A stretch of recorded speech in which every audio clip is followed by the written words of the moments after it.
rundown of what Shopify is and like just a feel of the environment. So now we're going to like get into the proper conversation, and I'm going to like invite some of the business owners that are here currently who are going to be speaking to us about Shopify. So we're going to like talk about like different things about Shopify, like how to run your business and things to look out for, mistakes not to make, and all of that. So the people that were invited, like the people that we selected, the business owners that we know for sure that they found success running businesses on Shopify. So it's going to be a question of how did you do it? What were the mistakes that you tried to avoid? And what are the things that we should do if we're trying to like replicate the successes that you have achieved over here? So I'm going to start by inviting Tari. Hello, Tari. So Tari is the manager of Honest Cupcakes. So she runs a platform on Shopify, and yeah, like you guys should check it out. So thank you very much. Next, I'm going to invite Munu, who is the manager of Alpha Resto. I hope it's a Resto Boutique. Okay, all right. So thank you very much for joining us. I'm going to invite Baby next, who is the manager of Cover Circle. Baby, thank you very much for joining us.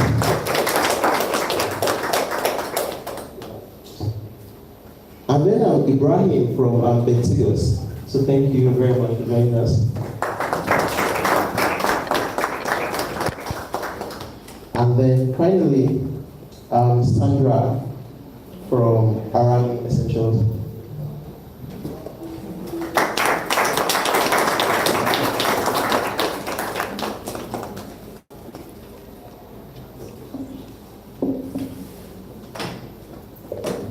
All right, thank you very much.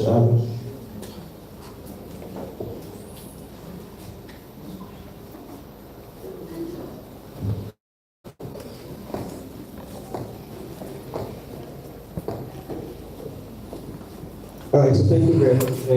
So you can share these microphones amongst yourselves. Exactly. All right, thank you very much. So I'm just going to dig into it really. So like starting from you, like just like introduce yourself, tell us about your store in just a few words, and like let everyone like get to know you. Hello everyone, can you hear me? Yeah, sure, I can. My name is Amy Onomesi, and I'm the founder of Concept, an e-commerce store that sells premium beauty products. Okay. All right. Can everybody hear me? Okay, I'll go without my voice because it sounds like it's shit. Alright, so I'm one Rebecca, founder of I'm one Rebecca, founder of Russell Boutique. We run an e-commerce store for classic online classic men's wear online. So basically we've been around for about 2 years and it's been good. Thank you.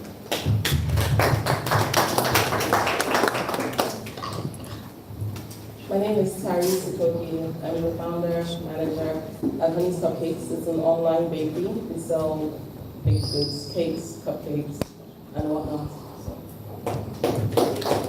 My name is Ibrahim. I'm the founder of Meetup, online fashion retail store in Nigeria. Thank you. My name is Sandra. I'm representing the founder. Unfortunately, she couldn't be here. She's out of the country. So I'm representing Arami Essentials. It's a natural skincare product and e-commerce product. We basically sell our products online, but we do have stockies for majorly. Thank you. All right, thank you very much. So yeah, let's start from you. So there are like many e-commerce platforms out there. I'm curious, why did you choose Shopify?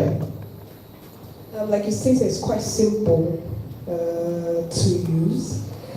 I just started using it like a couple of days ago, and I know basically everything.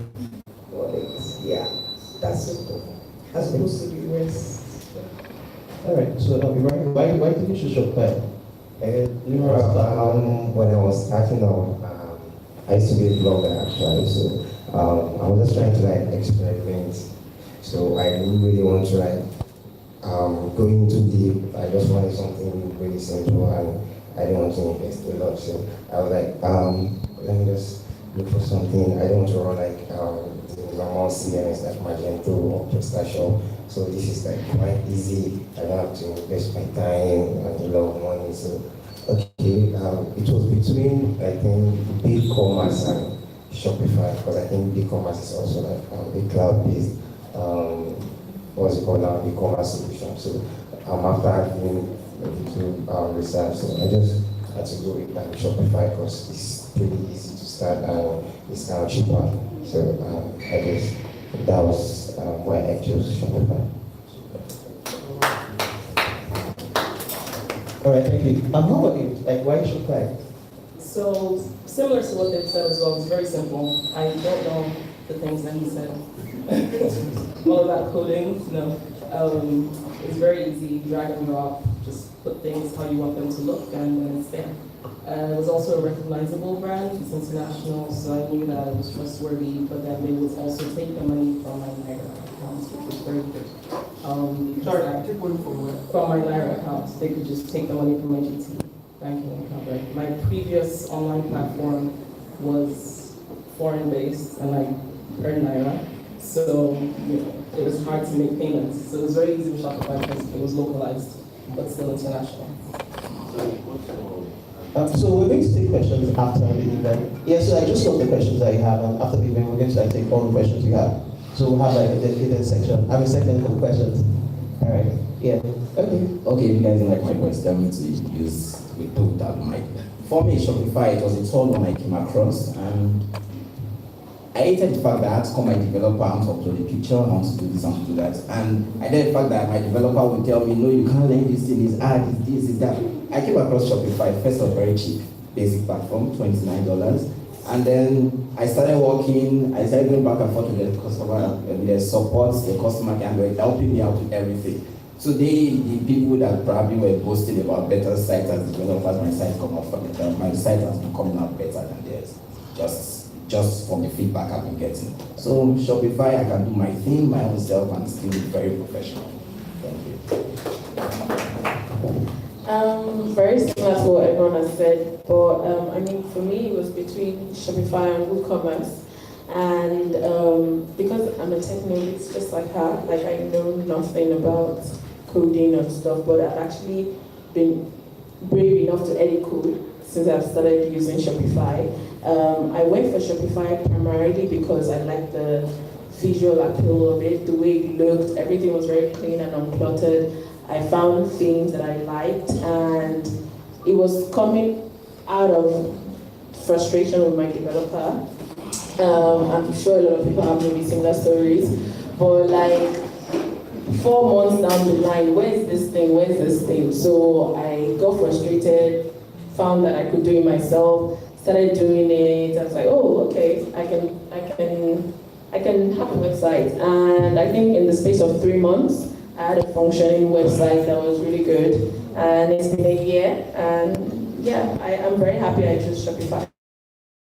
One common thing I can hear here is the simplicity, how simple it is, how you don't need a developer, and also that it's cheap. And also something that you said, which is that they can charge on their card directly. So it's not like you have to like do gymnastics to like have a US account or something like that. It's like just easy, right? So that's actually new for me. Like I hadn't had people say that was the reason to choose Shopify before. It's good to hear that. So I'm starting from you. Imagine that someone like says that they are starting a new business on Shopify platform right now. So what are like the first five things that you think that they should know to set themselves up for success? So someone new who's using Shopify for the first time, the first 5 things, or just the first few things in your own opinion that you think they should know to set themselves up for success? I mean, I feel like I will start off, I'm a very visual person. I like things to look a certain way and to feel a certain way. And I think you have to be very clear on how you want your website to look. Even if you don't have all the answers, but at least know the basic, what color, what's going to be your primary color, so the look and feel of your website. And also think about how people are going to pay. Where in Nigeria, a lot of people want to pay before delivery or pay on delivery and stuff. But I think you will do yourself a big favor if you already have your payment processes sorted out before you launch, so that you're not calling people and asking them for payment before you deliver. I also think it's important that you learn, or you have an open mindset and think about how I'm going to get my first 10 customers. How am I going to go from 10 customers to 50 customers? And with Shopify, there are a lot of resources. I remember when I launched, I was getting emails and saying, okay, now you've gotten your first customer. Here's how to go to the next 10. Then from 10, okay, set yourself a goal and things like that. So you have to be open to learning, and there are a lot of resources. So for me, I think those are the three things. Be clear on what your end goal is. Think about how you're going to get customers to pay, and also be open to learning. Thank you. Thank you very much. Okay. So like there's things that I think they need to know to set themselves up for success. Someone that's new to the Shopify platform. Okay, I try to explain this thing from the point of understanding what e-commerce is all about before going into it. If you want to understand e-commerce, it's just like a traditional method. You set up a shop, somebody walks inside, he can view what you have, your catalog, he can see the prices, he can either walk out, which they are called those shoppers, or he makes a purchase. Am I correct? So you put up an online store, understand the customer that is coming. I learned this very early because first of my clientele base is they are usually the older generation. Then those ones, they are not as internet savvy or website savvy as the younger ones. So then you set up a store putting your customers in mind. When this guy comes here, he can't start looking at categories, can you come? Put what he's going to press and bang, let him press it. So I went through the process, understanding my customers in mind. What are these process? The first thing, put your catalogs shouting out in an easy way to put, either through visuals or through lyrics on top. The next thing, when he clicks on it, what language are you using to tell your customer go to the next process? Are you telling him check out, or are you writing buy now? Some people never understood the language add to cart. They are like, killing me. What's cart? So buy now, change language, speak it like the Nigerian person. So add to cart, he clicks add to cart. Where did he take it to? Please write your information as basic as possible. If his phone number, which is something you need to get back to him, or an address, which is something you need to deliver, that's the next step. Forget postal code, your date of birth, sometimes just make these things optional. Because at one point in time, you start having abandoned carts, which begins to increase. So then he goes to the next phrase, and you now say, thank you for shopping. Before then, is he going to be doing payments on delivery, which is our Nigerian culture, or is he going to be using Paystack as a payment option? Then you make that easy for him. Explain this thing to him. If you are in this place, we do payment on it. If you are in this place, you can pay. If you need this and this. And by the time he checks out, it's done. So for me, when people start like that on the Shopify, is the customer I tell them put in mind. And to make it easy, call a few of your customers and tell them, come and use this and give me sincere, genuine feedback. Thank you. All right, thank you. So before we go to our so let's invite Amy from Inigi. She's been here for a while, but so she's also one of the panelists that we have here for this event. She runs a successful brand on Shopify. She runs a successful brand on Shopify, and she's going to tell us how she's managed to do that. So because she's just joining us, let her introduce herself and tell us a bit about herself. Please mention and go like this. Thank you. Hello everyone, my name is Amy Bassi. I'm the founder of Inigi. So Inigi is a manufacturing and retail women's wear brand. All right, thank you very much for that. So Terry, back to you. What are the things that you think that someone new to Shopify needs to know to set themselves up for success? So you want to take advantage of the trial period before it runs out. I didn't. So I started, I think 7 days? 7 days I or think something. it's 14 days. 14 days. 2 weeks. See, I don't know because I didn't pay attention to the trial. So I ended up learning to use Shopify whilst paying for it. So I'd say know when you want to start your shop and play around before you have to log in to your paid plan. Similar to what she said, visuals. You ideally want to know what you want your website to look like. There are lots of templates there that you can play with, so it makes it easier before you go live to decide what you want your final look to be. And also, it's like I'm piggybacking off everybody, but also what he said, customer experience. It's for me, it's food that we deal with. People want to try it, they want to taste it, they want to see it. So for me, I had to make sure that my website was very visual. You can click on a cake and see very many options and what it looks like. Because I know that we don't have a shop for people to come to, my website had to be extremely tangible, details, everything had to be on point. We're still learning, so it may not be perfect, but those are the things that I definitely had to pay attention to. Yeah, let's have it. Okay, I would say first thing first, this is not related to Shopify anyway, but since we are talking about starting a business, like a successful business, you need to understand the fact that you might end up, like, you have a passion for this thing you want to do. It's not just about the money and everything. So you won't end up liking every bit of it, even though like it's something you love to do.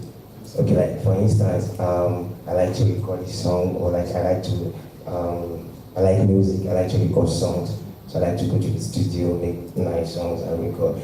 But the moment someone signs me up like as an artist to start recording for his like label and producing songs, like everything changes, because then it's no more for like about the passion, it's no more for like the fun part of it. Now you need to deal with like the business part of it. You need to start even when you don't feel like it, you start to do it. Like, so you need to understand that fact that even though you love something, when you start, like when you want to start out and make it like a business, you won't always enjoy it. You have to like work when people feel like working sometimes. And yeah, that would be my first thing I think anyone should know.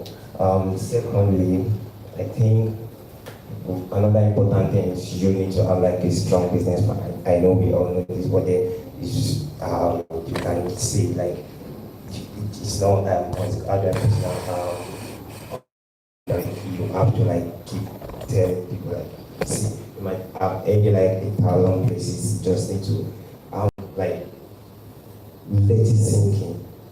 You need a business plan. If not, you might just keep repeating things over and over again. Like you might not even know where you're going to, even though like you might be having sales, you might be doing really well. At the end of the day, you just don't grow. Yeah, just there because now the direction is like you just step out of your house and you get into your car and you're driving, you know where you're driving, but you don't know where you're going to. So that would be the second point. So lastly, I would say, what would that be? Yeah, you need to know your target audience. Like when you're starting out, you can't just, okay, like I want to sell shoes. You need to like kind of like do research, know the people interested in what you want to do.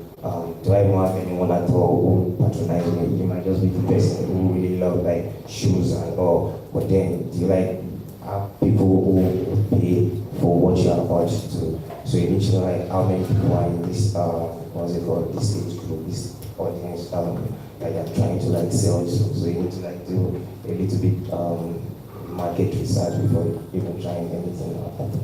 Thank you. All right, thank you. Let's jump to Amy to hear what she has to say about this. Yes, like the first few things you think that anyone new to Shopify needs to know to set themselves up for success. I think they've pretty much said everything in terms of the user interface. That's very important. You want to set up a website based on what your customers need, not what you think they need. And I think over time, as you begin to sell, you get feedback from your customers. You tweak the website. And then I'll also say, I think it's really common for us to get so excited and get our site out there, but we don't really think about how people would come to our site.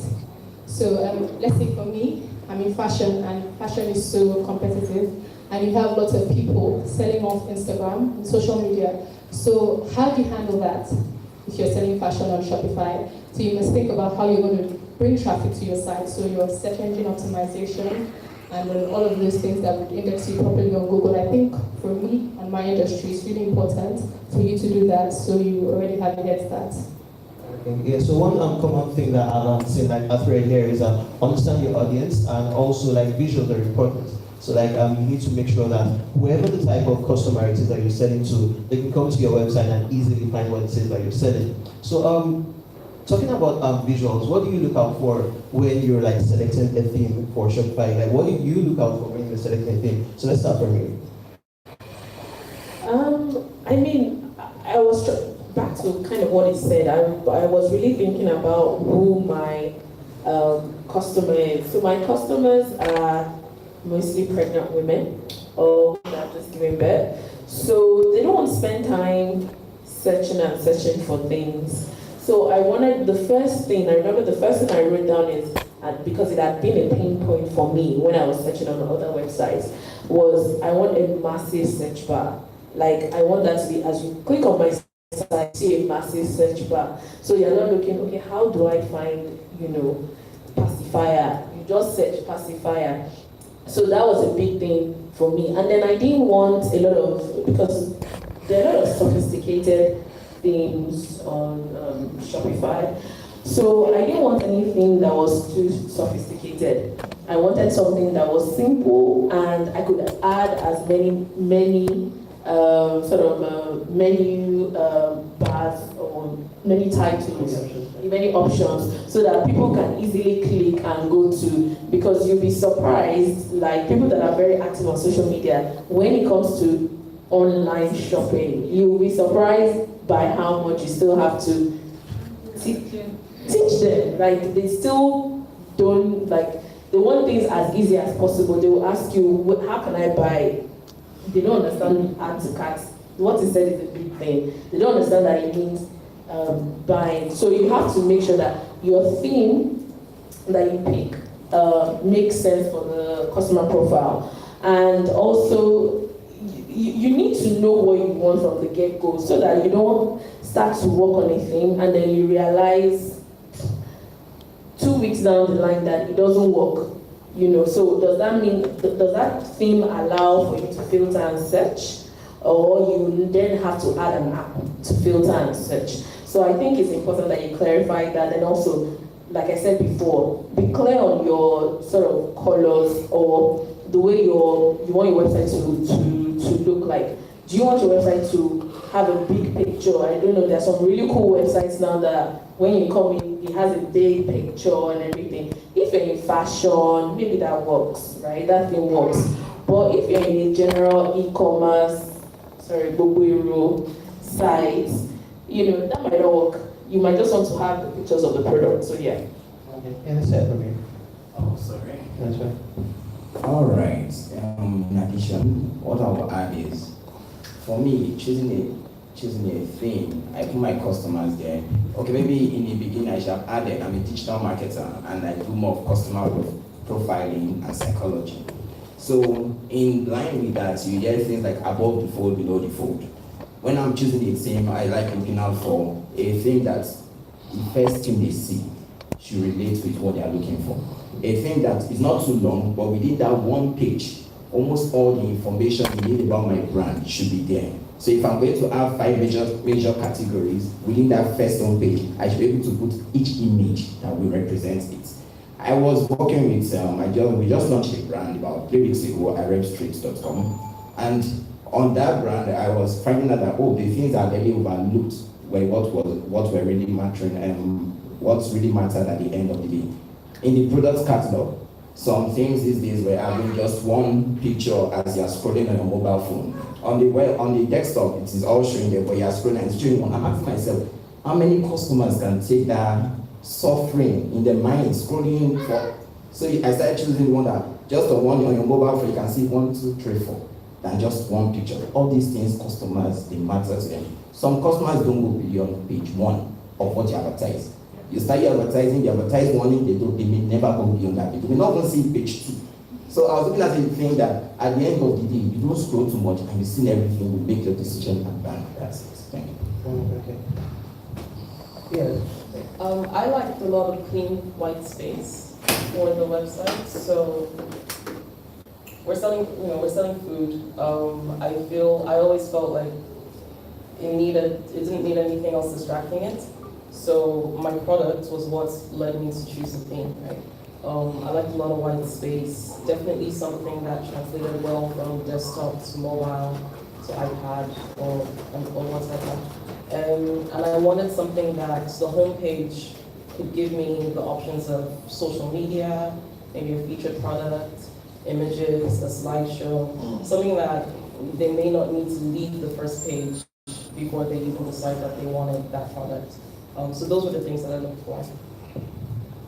Okay, I guess the word she was looking for is responsiveness. So like, yeah, sorry. Like, because I like the fact that I can use a single team and is responsive on all devices. Like, doesn't have to look ugly on mobile or on a tablet or so. Like everything looks awesome. So like on the web, you're having as a column like 4 columns. Like on the mobile, it automatically becomes 2, or like you don't have to do a lot to make it like mobile friendly and all. So my own major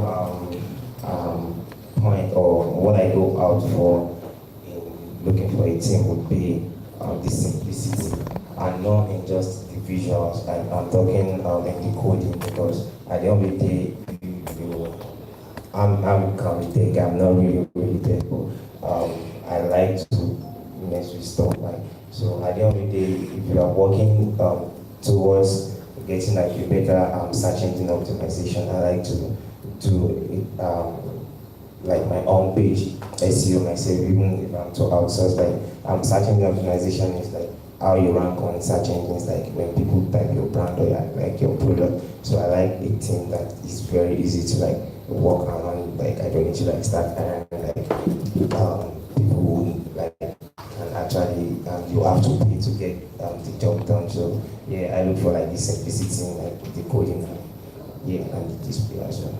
Thank you. All right, yeah, that's it. Okay, so our website is basically simple, clear, cut pictures, very simple details, so customers can locate the items. So for natural products, we deal with different types. There's sensitive skin and sensitive skin. So we have to put in detailed information for customers. And believe me, even with that detailed information, customers will still call you. So you have to be putting a link that just directs them straight to the shop, so they can just click on it and then see all of that. So basically simple but clear pictures. You're looking at HD pictures. Because some people tell you can't see something, it has to be clear. So all the items have to show exactly what is on your product. So at the end of the day, they get the product, they won't say this is not what I saw on your website. It's basically so simple, clear, and then direct to the simplest of persons available, if I can say that way. Yes. Thank you. All right, yeah, that's it. Okay, so once again, I think it pretty much summarized it, but since I've been using Shopify for a while, I think you realize over time that you might need to tweak things a bit. So for example, like she said, fashion, you think that you should use, let's say, a homepage that has a big picture, but then Nigerian internet will not allow you, so you remove that. So I mean, when you're picking your Shopify theme, there may be a lot of things that you personally may like, or you feel your customer would like, but you have to think about limitations, the internet, the devices. So say you want to play video, that might be a problem, and then all of that. Then of course, I think you mentioned it, you have information on the website, and customers are just not going to read it. So when you have a lot of things, you are really just wasting your time. So you want to make it as simple as possible. The most important information should be very accessible, so the phone number, contact details, so they can get you and clarify anything that they need. Yeah, so some of the things that I think I've picked up from what everyone here has said is when looking for a new Shopify theme, for some businesses, it's the search that's most important. So it's that you have lots of stuff that you sell, for instance, but you want people to easily search on your website. So you know how on some websites the search is like very little, and like you have to like actually look for it. So in her own instance, for instance, you're saying that for her, search was a big thing. So if for your business you think search is a big thing too, then you should make it such that the search bar is customers come and they can easily find it. on your website. Also, something that he talked about, which I think is also important, is about the first pull. So basically, it's that when I come to your website, without scrolling at all, what is the information I see? So according to him, what's most important to a lot of customers that come to your website is that thing that they see, like the very first thing that they see online, whether it's on a phone, a tablet, or a desktop, it doesn't matter. So customers shouldn't, according to him, have to scroll so much before they find what they're looking for, and I think that's a really good advice too. So for Tari here, she says that what's important to hide white spaces, for instance. So it's actually trendy and it's cool. It's very clean. It gives your website a really clean look. You have lots of white spaces on it, and then it helps to focus on the very thing that you're selling. So the pictures of stuff that you're selling, for instance, imagine having a background that's white, having that's green and blue and yellow. It gets all messy, right? So with lots of white spaces on your website, it's easy for customers to focus on what's most important for you as a business.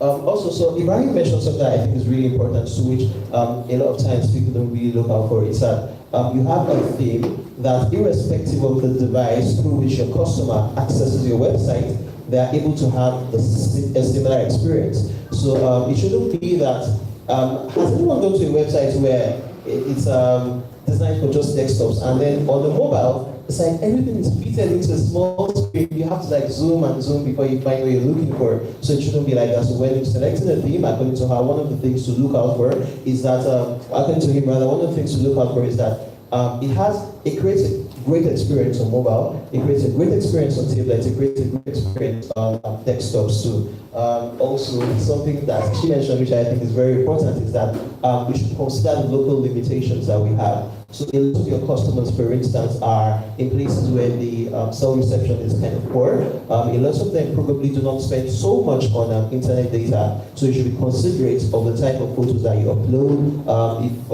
how video heavy, for instance, your website is, and all of those things. So yeah, really good points as to what to look out for when selecting a Shopify theme. So yeah, starting from Amy, I'm going to go to the next question. There are so many websites out there, and even in your industry, there are so many people doing the same thing that you do. So how do you get your website to stand out from the competition? Okay, so I think we try to keep our website as consistent as possible, so you don't have a different feel each time you come. So you don't come on Wednesday and it feels a particular way, and you come next week and it's another way, because people complain about that a lot. So if you've already been able to get customers to use your website, understand your website, you don't want to change that. You also want to maintain some consistency with regards to your uploads. So how often do you release new products? Do you launch your products? Do you run a campaign? All of those things. So it's just not about the website. It's the total package. Your marketing, your product releases, your photograph, and then so over time your customers begin to associate you with all of that. So they know when they can budget to shop, they know when they can anticipate sales, and I think that sort of just sticks in their mind and sort of puts you ahead. Yeah, so basically like creating like a great brand identity that's easily identifiable to you. Okay. Yeah, let's hear from you. So what do you do to like make your website stand out from the competition? Basically, it's more the products we sell. So if you have a very credible brand, it will be very easy for you to have customers coming. What will gear them to use the website will be other social media outlets, and most people are more on Instagram nowadays. So you can just say, okay, you can check more on our website, and then people go to the website and check it. So for them to place orders as well. Recently, we were doing placements on WhatsApp. We changed that all to the website because we're handling a lot of orders. So we had to convince a lot of our customers to do that on the website. So you can imagine people who were used to just placing orders and then getting it done, having to do all of that. So basically, it's just really what makes you stand out is basically your brand. And then the platform you use. Those are the two things that will make you stand out. The brand, how good it is, will people come back, what are the new products you're putting in on the website, basically. Thank you. Yeah. Thank you. So, Ibrahim, you have you have several competitors selling the same thing you're selling, using the same Shopify you're using. So, how do you manage to get your brand out into those different from the competition? What we've done is, because lately we've been getting a lot of emails from people, like they want to sell in because they are coming partner, kind of this. So we try to avoid that, and that I think has really helped us in the sense that we can actually manage and manage our quality control. Because what I've noticed, I don't want to start mentioning names and stuff. So like when you are in charge of what you sell, when we manufacture and we import, like we source for our product ourselves. So when you start like getting product from merchants, so to say, like you start optimizing, like you invest a lot more in your quality control. So we just stick with what we have, that we have verified that okay, this quality is top notch. So we are not trying to become like a popular e-commerce platform. So that's what we've done so far that I think has really made us stand out. So sorry, let's get through. For us, it was really more so about the product standing out, because we try to make the website simple and accessible as best we could. The main thing was really just about the product. A lot of bakeries aren't based online only, so we had to really make sure that the site was very visual. I feel like I'm saying the same thing again. No, it's fine. Like, if it's important to know, then go ahead and say it. It was, yeah. We just tried to make sure that it was very visual, it was very simple, and that it was accessible. We also offer discounts on using our website versus calling it in to entice people to use the site.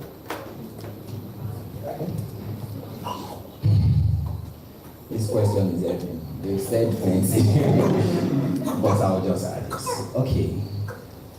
My very first experience with e-commerce. Launch a site, let customers come. Very wrong. I launched a site and I waited for weeks, nobody ordered. Because it was like setting up a shop along the way before expressway and expecting people to stop over. So one of the most important things I learned was digital marketing should have been key even before launching your website. Either you invest in that or you bring somebody in. So we've talked about selecting a nice team, we've talked about quality of products, which they mentioned, we've talked about the finesse and the ease of use. One thing that has always been our own consistency is our campaigns. The same customers that came to your site last week, they come this week, it can be the same products. Change the message, they will click again.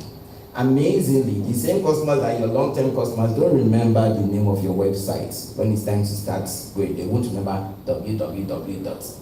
It is your campaigns that jump at them. And the campaigns, you can't keep saying the same message every time.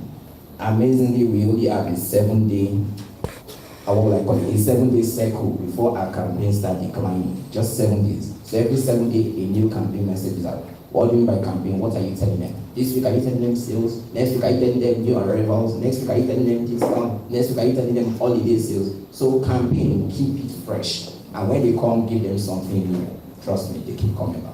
So I'm curious, those campaigns that you have, how do you get people to know about it? Oh, campaigns, digital markets, and that topic entirely. But campaigns, like maybe 30 seconds, 1 minute. Okay, let me just summarize it. If I should mention anything anybody should take home today, 3 things about e-commerce. Number 1, data collection. Number 2, let me just quickly summarize. Data collection is where are you taking information that can reach them back. Emails is a data collection. Phone numbers, data collection. Followers, data collection. What do I mean by these things? At the end of the day, what can you use to get back at these people? Marketing psychology says it takes about 7 to 10 times for a customer to come in contact with your brand before they make a decision. So you advertise first time, they come on your WhatsApp, 50 messages, only 3 in the order. And after 7 months, you just realize that because I saved this guy's number and I was sending them broadcast, after 7 months, this person comes and says it's his first time. But you have this detail. Why? Because we are the way of reaching, and that's data collection. Number 2, I will mention, hold on, please. I'm ready to be old school, so I'm using my phone.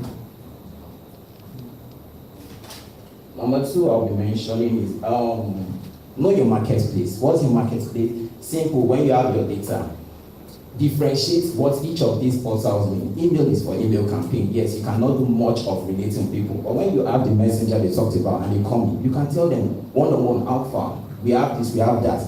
Because marketplace is you send out your marketers on the road and telling them, come and buy my products. Now, if you understand your marketplace, where is that portal that you can actually discuss on them? We have online chats these days when customers come in your website. We have our WhatsApp where you can convince customers. We have our Facebook Messenger. It's different from your Instagram, because on Instagram you probably don't even have much of a conversation. That is usually statement drop and this. And the final one I'll say is know your other portals, which is important. Over time, yes, when orders become very big, you start saying, oh, I can't handle WhatsApp, let everybody come. But sometimes you just have to understand that you are losing customers that way. So every portal optimizes. If you say WhatsApp, set up a team for your WhatsApp. Let them have a target. If you say email, set up a team for your email. If you say online, set up a team. And at the end of the day, through all of these portals, drive them back to your website, which now Shopify allows you to create your customers' orders, you request for the information, and when you put the email, they get the order on the site. So set up things for all these things. But the truth, and one thing which I respect by everybody that decides that wants to go into business, is that business will stretch. You become everything. And then you have to learn more and more every day. Thank you. All right, thank you very much for that comprehensive one. Let's have it from you. I think everyone has mentioned a lot of the things that makes a website stand out. There's a lot of noise online. When I mean noise, I mean there are so many players, so it's easy to get lost. I think someone already mentioned you talked about digital marketing, but I think I want to spend a bit of time on that. It's important, and I didn't clock on Google Ads early enough. I think I was already in business for 3 months before I stopped. Oh, okay. I think it was 3 months, and I was like, wait. When I go to Google, I see people. So where am I before I now started learning about this whole Google Ads, and for me, it's important. That's the way you can stand out online. There are people that create websites and it's just there. And that's my second point, in that I don't know about other people, but I hate going to websites week in, week out. It's the same layout, it's the same thing. I know that we want to be consistent, but it's important. I tell my team that there's something called fatigue of the eyes. And that when you look at the same thing over and over again, you miss out a lot of detail. So it's important that every time people go, even if you're not running full-blown campaigns, when people go to your website, let them see a different thing. Even if it's a different picture, I try to change the pictures on our website at least once a month or twice a month, so that people will be like, this people have changed something. Maybe something is happening here, let me click. So change, innovate the way you talk to customers, and also on Facebook and social media. I cannot stress, the importance of engaging with the people you're selling. It's all well and good to have a website, but you need to go one level, and because the whole social media thing is relational marketing for your business. You build relationships, you talk about testimonials, and you really do a lot of things, will I say, outside, not offline, but outside of your website, to build your trust score and make people keep coming back to you and coming back to your website. So for me, spend a lot of time learning about Google Ads, Facebook and Instagram ads. We're talking about Shopify, so I have to give a shout out to Kit/Ping. I don't know if anybody knows Kit or Ping. I don't know if you want me to Tell us a bit about it. Okay, so Kit is a Shopify app. It's been recently rebranded as Ping. How do you spell it? Kit, K-I-T. K-I-T. Yes. Or I think now they are just rolling it out as Ping. And the same thing. P-I-N-K. P-R-N-G. Oh, Ping. Like Ping, like ping someone. And honestly, it's my secret weapon. Because it's like this AI assistant, it's like my boyfriend. My husband is here, and I can tell you, I talk about kids like we are besties. And that's because it's like having an assistant. You don't have to be the one. He will just tell you, Mimi, I've noticed that 10 people are looking for shoes right now. Can I send them a mailer? You say yes via Facebook Messenger, and he has done the job. Every 8 o'clock or 7 o'clock, he will post on my Facebook. I don't need to stress myself. Everything on my Shopify, he would post things as I upload on my website. He's uploading it on Facebook. He's telling me, oh, we can make 1 million this month just by spending this amount on marketing. Are you game? Yes. He can say, oh, let's do a goal of 10% increase versus what we did last month. It will cost us this much. Maybe I don't have that money. Maybe he's telling me it's going to cost $100 and I'm like, I don't know, I don't have it. Can we do 80? We agree. You know, and he's not alive. I used to be for it. Well, yes, I feel like it's a me. It's like a me story. So, yeah, in fact, I have a CTO, I have a marketing lead, and I know she gets jealous of kids. Because sometimes I'll say, oh, create a campaign and everything while she's wasting time. I've already gone to do what I want to do via kids, and I'm a 9-to-5er as well. So that I can send kids a message and say, how are we doing today? How are we doing today? So nobody knows that people are like, baby, how are you doing it? You were in the office. How did you create a Facebook post? I'm like, don't worry, God day. So, you know, it's important to have this secret weapon. And I don't know about other, like I said, I don't know about other Magento, whatever you guys are calling it. But I can tell you that if it's only because of kids/ping that you should be on Shopify, it's worth it to me. So yeah, How much do you pay for it? it's free. It's free. So when you're on Shopify, it's free. I can't even tell you, okay, let me explain you. It's like a boyfriend, so I used to. With the new ping, the beauty about it now with ping is that, because I was so excited, they actually asked me to trial it out before it was rolled out. But with the new ping, on your messenger, if you're familiar with Facebook Messenger, all you need to do, you can download the ping as a standalone app. I think it's only on iOS for now. I'm not sure if they've rolled the ping out on Android. But you can download it as a separate app. And so all your messages, we are big on Facebook. We like Facebook because our products are for bargain conscious customers, and we've segmented consumers and know that consumers on Facebook are more value conscious. Now, so we get a lot of messages on Facebook that we can't respond to. But kids will already show me, if I go to my ping, I will see all the messages. I can have auto responses there. So if someone sends a message at 12 midnight, they'll say, oh, thanks for contacting Quarter Circle, we'll get back to you shortly. Something like that, so yeah. Oh, that's really something. So you guys go get yourself free boyfriends and girlfriends on Shopify now. So the question was, how do you get your website to stand out from competition? And some of the things that I've heard here. The first one is your brand identity. So it's let people know to expect a certain level of service, a certain level of standard from you, right? Don't falter. So if you're already giving if you're already giving your customer something, either maintain that same standard or like go high up a notch.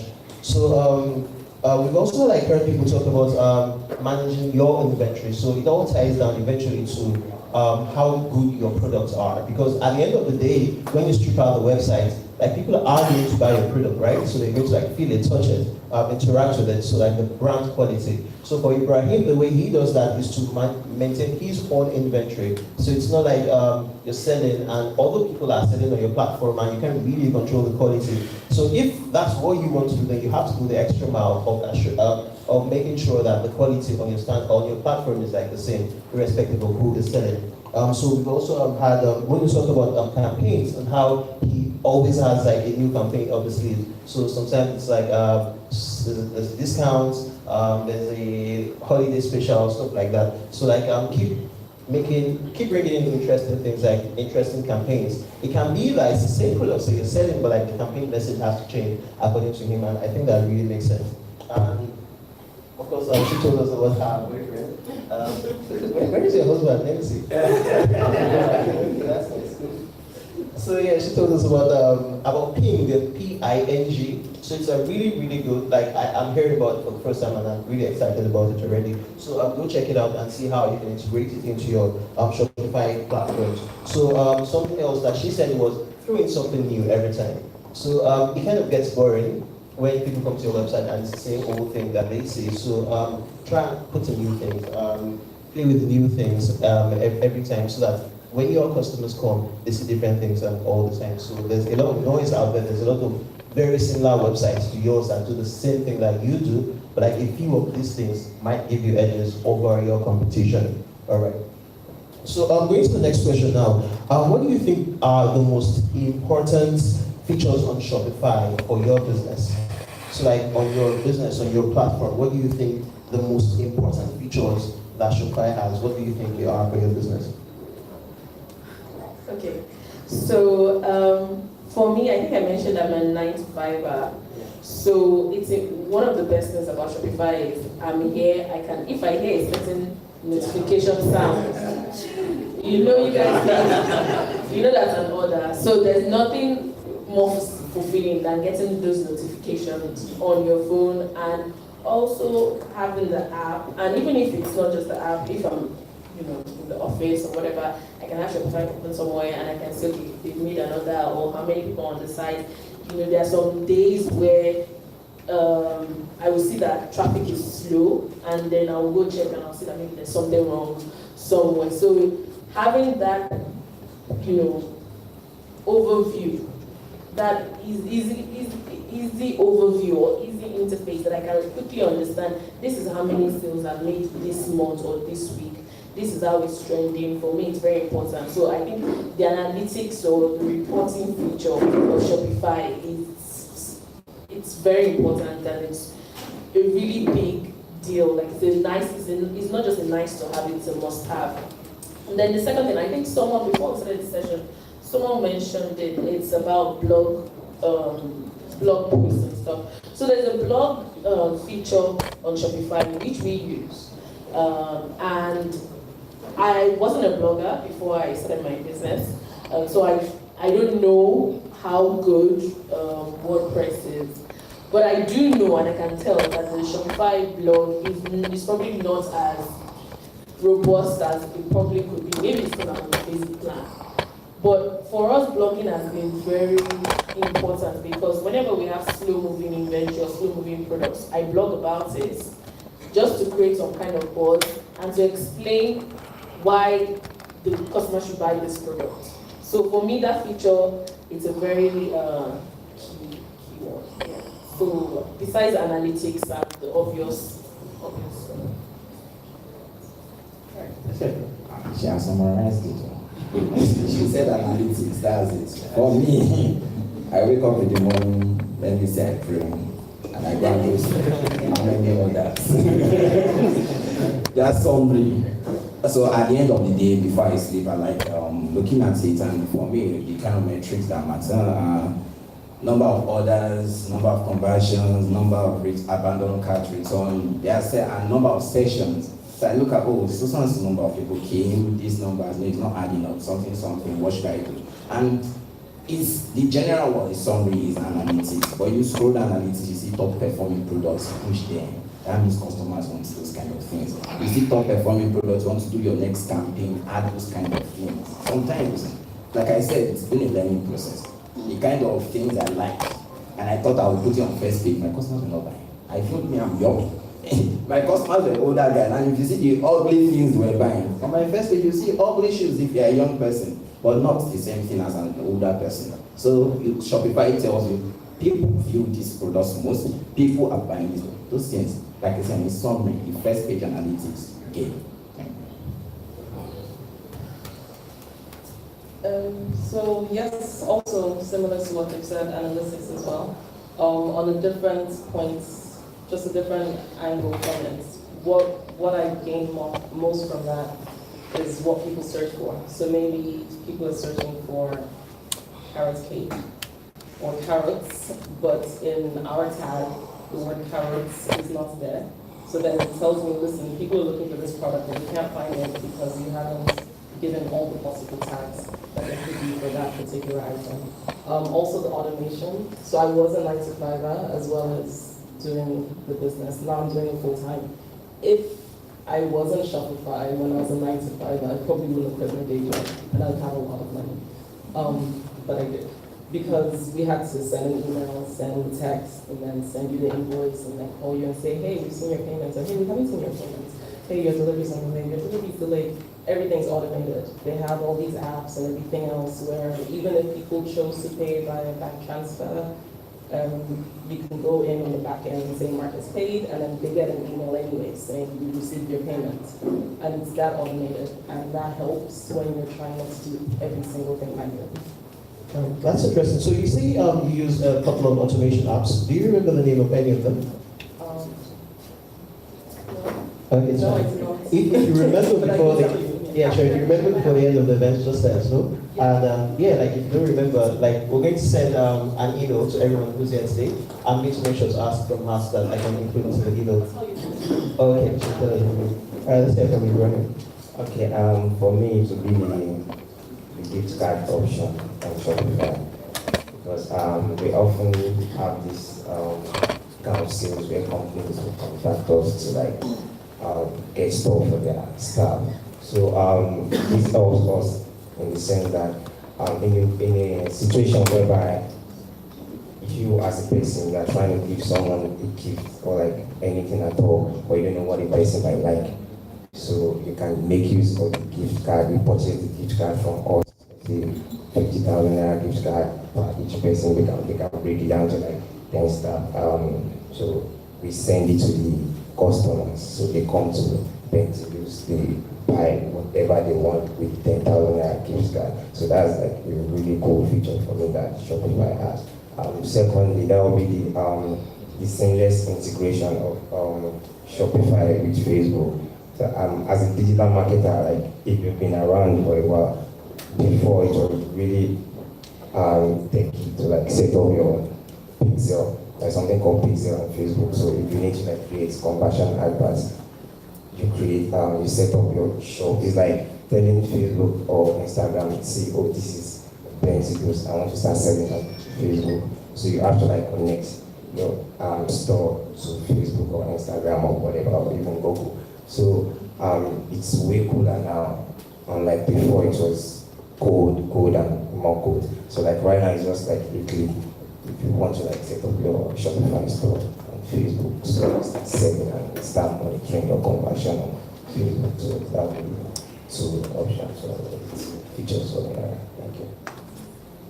For me, it's the notification, basically. That's how it makes. And then the 9 to whatever time I finish. So to have that notification to allow me that someone has already made payments, basically, that is the first one. And then to send emails to our customers that we received their payments, and then send them the delivery time frame as well. That has helped as well. And basically have all their contacts, because they just register on the website, we have all of it. So if it's wrong payment, we contact them, we send them a mail as well, doing all of that with Paystack and Shopify, basically. So it has simplified everything. All right, thanks. That's not here. Okay, so for me, I'll go with the analytics. Even though we have Google Analytics, Google Analytics shows you your money in dollars. I don't really like that. I want to be money in naira. I want that. So you can look at that, like they said it, orders, conversions, top performing products, and then also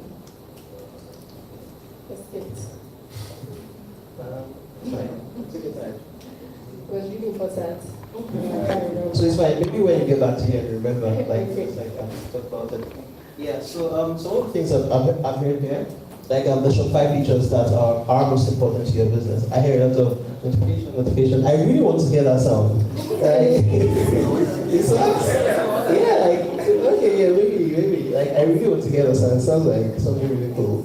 So everyone has been talking about a particular chime that the Shopify gives and how cool it is. All right. So something else I'm hearing is analytics. So pre-first, like this brother here, so then check your analytics. every morning. So from what he said, so it seems like Shopify like gives you like really comprehensive analytics that tells you what people want on your website, how people are interacting with your website, and like kind of advises you kind of as to what to stop further and how to like get more sales out of what you have currently.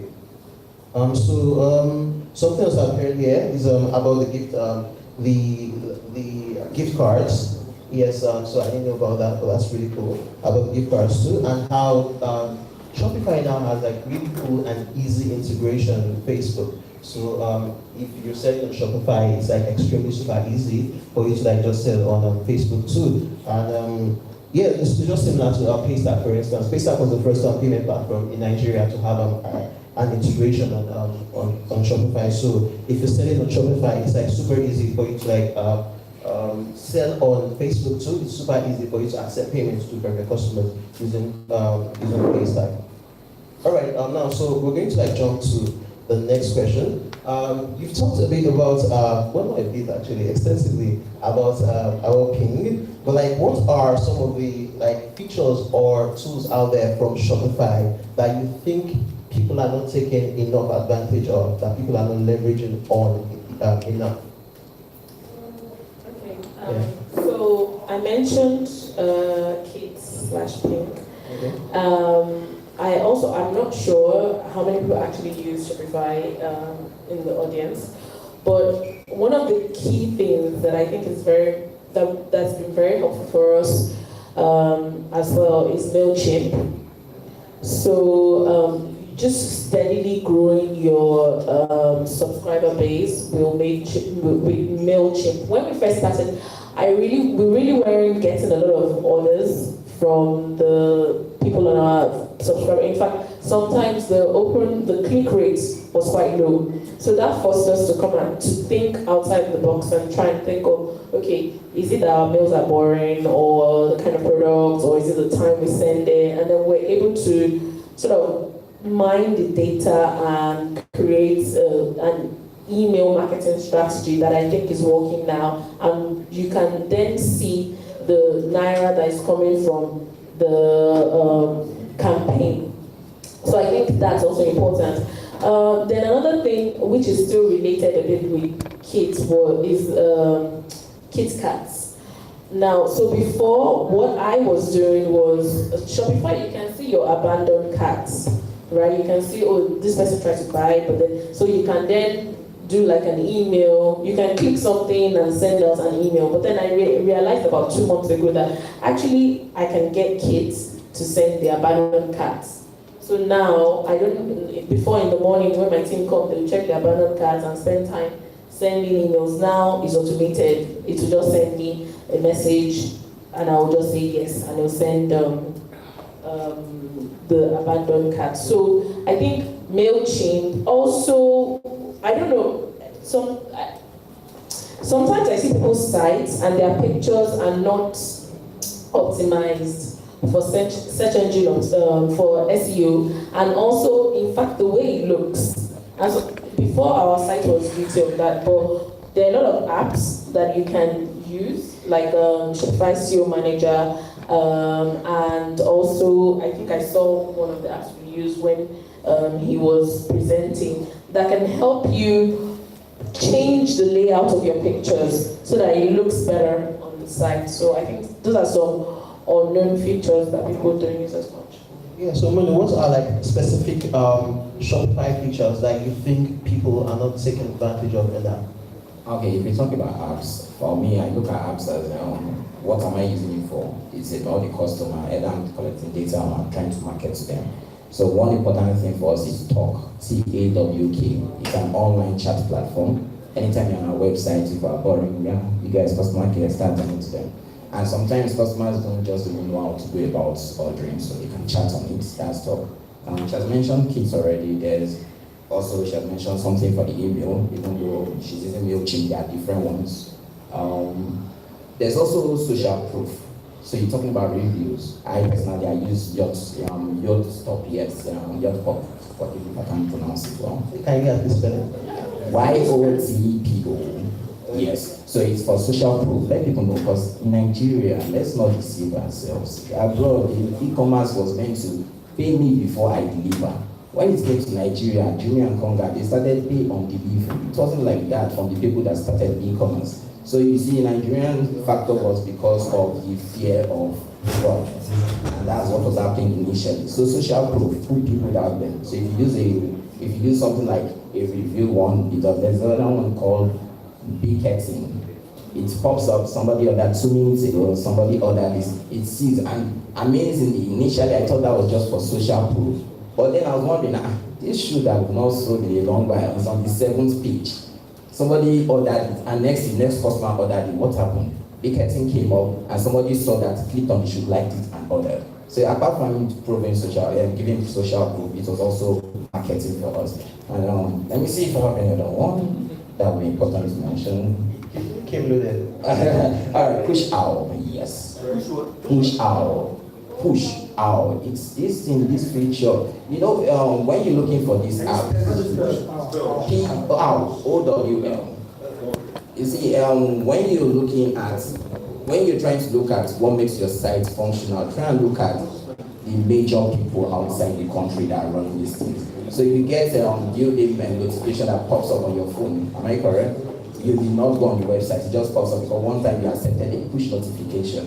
Push out does that for you without being a programmer. So for me, those are the coolest apps out there.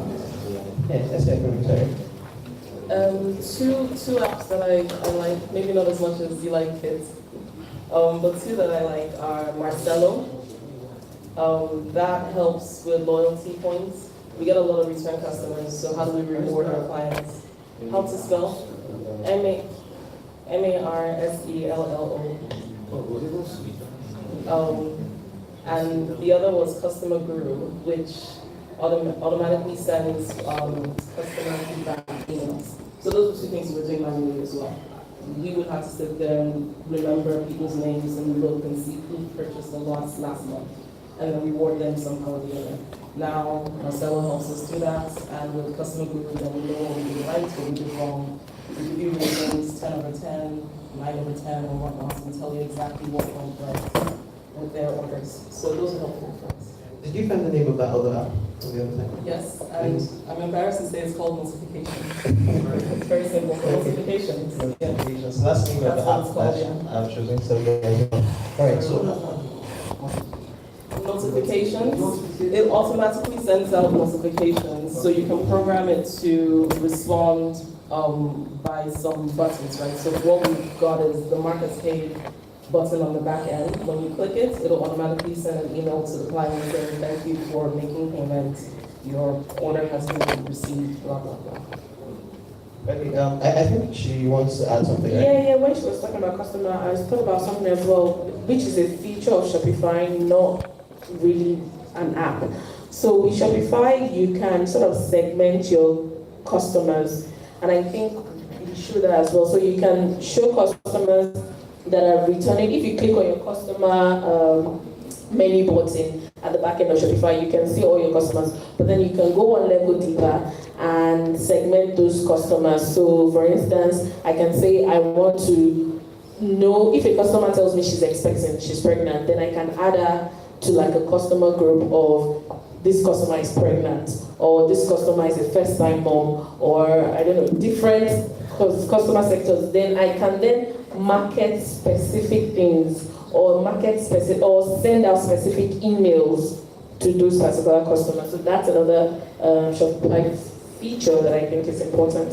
Okay, thank you. So for customer segmentation, right? Yeah. Different customers and types and different things. All right, go ahead. Okay, mine would still be Shopify Analytics, because it's so powerful that it doesn't just show you how you are doing. I think the best way to look at Shopify Analytics is that this is like your AI. Like I don't know about the pin I'm talking about. I use Shopify Analytics to know what I need to do.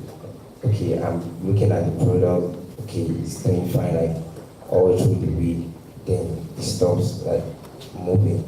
Then I have to like go to the product page and check if anything then it's not adding up or any other thing is happening to the product. So like we should just try and reconstruct the way you look at the analytics. It can really help your business because it just tells you everything you need to do, not just what is happening, like also this is what is happening with your stuff, but then you need you know what you need to do, like critically looking at your analytics. Yeah, then the second thing for me will still be the gift card, because I think a lot of people are not using, like you can get expensive orders from your gift card, not just your regular kind of order.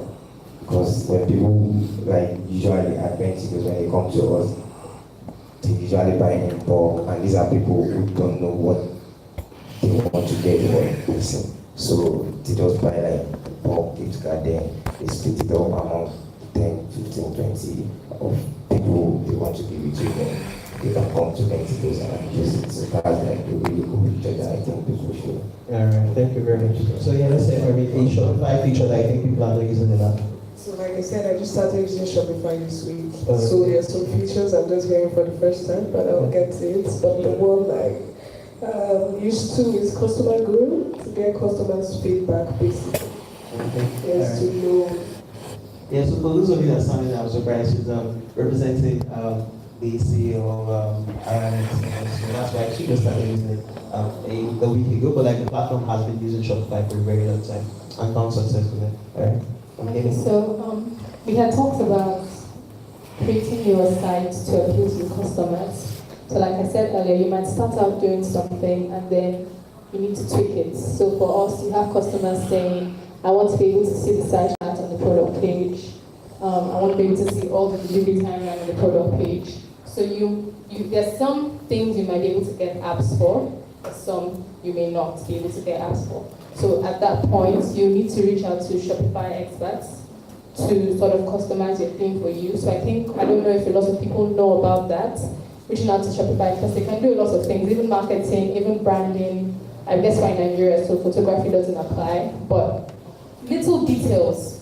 Your cart page, you want to add something, you want this to be on top instead of at the bottom, and they can tweak it for you. Because we have customers who have said, oh, we need to see cash on delivery first. But Shopify doesn't automatically put cash on delivery first. So all of those little things, you can reach out to Shopify experts and they can sort that out for you.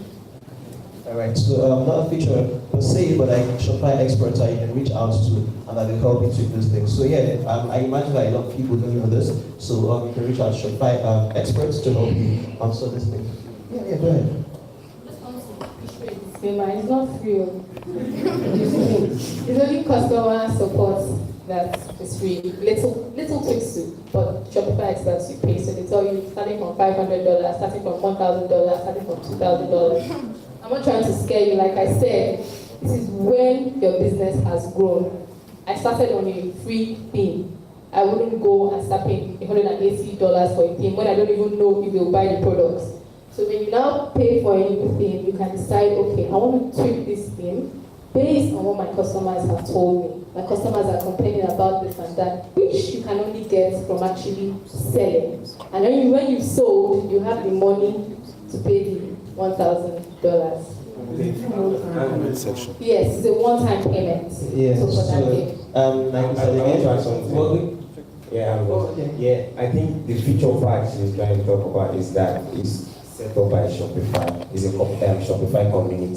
So it's not like you're just going online to like look out for expert. So yeah, like Shopify owns the community where you can get the expert. And they also segment them so according to their specialization. So you can pick, I need somebody for, let's say, they have what they call minor tweaks. Then they have integration, move my Shopify from one store to another, things that may be really cumbersome. And if you just Google it, you might get a bunch of people, but you can't really verify if they will give you what you want. Okay, so basically what they're saying is for the Shopify experts, these are people that can help you with Shopify fixes and that they have a validation from Shopify themselves. So it's like Shopify saying that these are guys that we validate, they know what they're doing, you contact them, and of course, like you said, you're going to pay for it. Alright, so there have been a lot of like very really cool apps and features that they mentioned, and just going to like quickly run through some of them just in case you didn't maybe catch them or something. So there's Talk, CAWK for chatting, right? With the customers. There's MailChimp, which she uses for sending out emails. There's Yotpo, YOTPO, for social proof, and there's PushOwl, PSHOWL for push notifications. There's Marcelo, which is spelled MARSELLO, and there's also Customer Guru. So both of these like help you with feedback emails. Okay, she wants to add another one. So just a little advice. It's easy to get caught up with Shopify apps because there are a lot. This looks really nice. So help me with this. Like, I'm paying $9 here, $5 here, $2 here. So for me with apps, I think it's important that you always write down all you need on your site. So I want my site to be able to do this. I want my customers to be able to do this. And understand that you may not be able to do everything at the same time. I believe that businesses should grow from their own funds at a particular point. So you don't always want to keep putting your money in, I need new apps, I need new apps. So you want to first of all start out with those ones that are really critical. So for us, the first app we ever paid for was an app called Edit Order. Because we sell clothes and then lots of women think that they are smaller than they actually are. So they end up saying, okay, oh, I thought I was 12, but no problem, 14. You now have to change. You have to change the size to that size. So we needed that app. So we had to pay for it. I mean, we didn't want to pay for apps just yet. Of course, there are free apps. So I'll ask you to try out free apps first. And then if it doesn't have certain functionalities that you may need with time, you can now scale up to a paid app. But if you start out flossing with paid apps, it may be a bit tough. Alright, thank you very much for that. So I would like to ask first, did you all start your businesses on Shopify? Is there someone that started on another platform that moved to Shopify? You did, Terry, okay. Who else? Same, okay, alright, so okay, let's go with Terry and Mono then. So what are things that people who already use a platform, a different platform from Shopify, they want to start using Shopify, what are the things that they should know for them to be able to move successfully, move their entire business to a new platform, which is Shopify? Okay. Alright, so moving, you're talking about your catalog, which is all your products that are being fully uploaded, and then you're talking about your customer base, very important. I lost that one the first time, I'll never make that mistake again. So your customer base, you think it was important, but you're talking about emails, phone numbers, before you pack up, if it's by design or default or emergency, first of all, drag those ones out. For the catalog, Shopify allows you to, it allows an expert to actually bring your catalog from the other ones like Evolution, e-commerce, and all of them. It allows, if you can't do it by yourself, Shopify will help you to do it. For domain name, you just need to redirect the domain name. You ask your domain name provider, they do the redirecting. That's not really hard. And for me, those are the three basic things that matter. Yeah, so someone uses a different platform, different from Shopify. They want to move into Shopify. What are some of the things that you think they should know or keep in mind? Definitely the redirect of the website. I actually still have a little bit of a problem with that. So the website that we originally bought with is iPower.com. It's their hosting, and then you can also have your site on it using a drag and drop feature called Weebly. Now that I've come over to Shopify, I can't go in ghost mode or incognito mode. So every time someone goes to the website, which is simply www.honeyscupcakes.com, and it redirects to honeys-cupcakes.myshopify, blah, blah, blah, which I find very messy, and I absolutely hate that. But I can't change it, right? Because maybe it's the theme I'm on, and I was going to ask somebody here if they were from Shopify, how do you do this? Because I emailed them, I didn't get much help. maybe it's because of the theme we're on or something. When you redirect, if you do go incognito mode, sometimes things don't align the way they normally do when you're going in the regular mode. So you probably want to bear that in mind.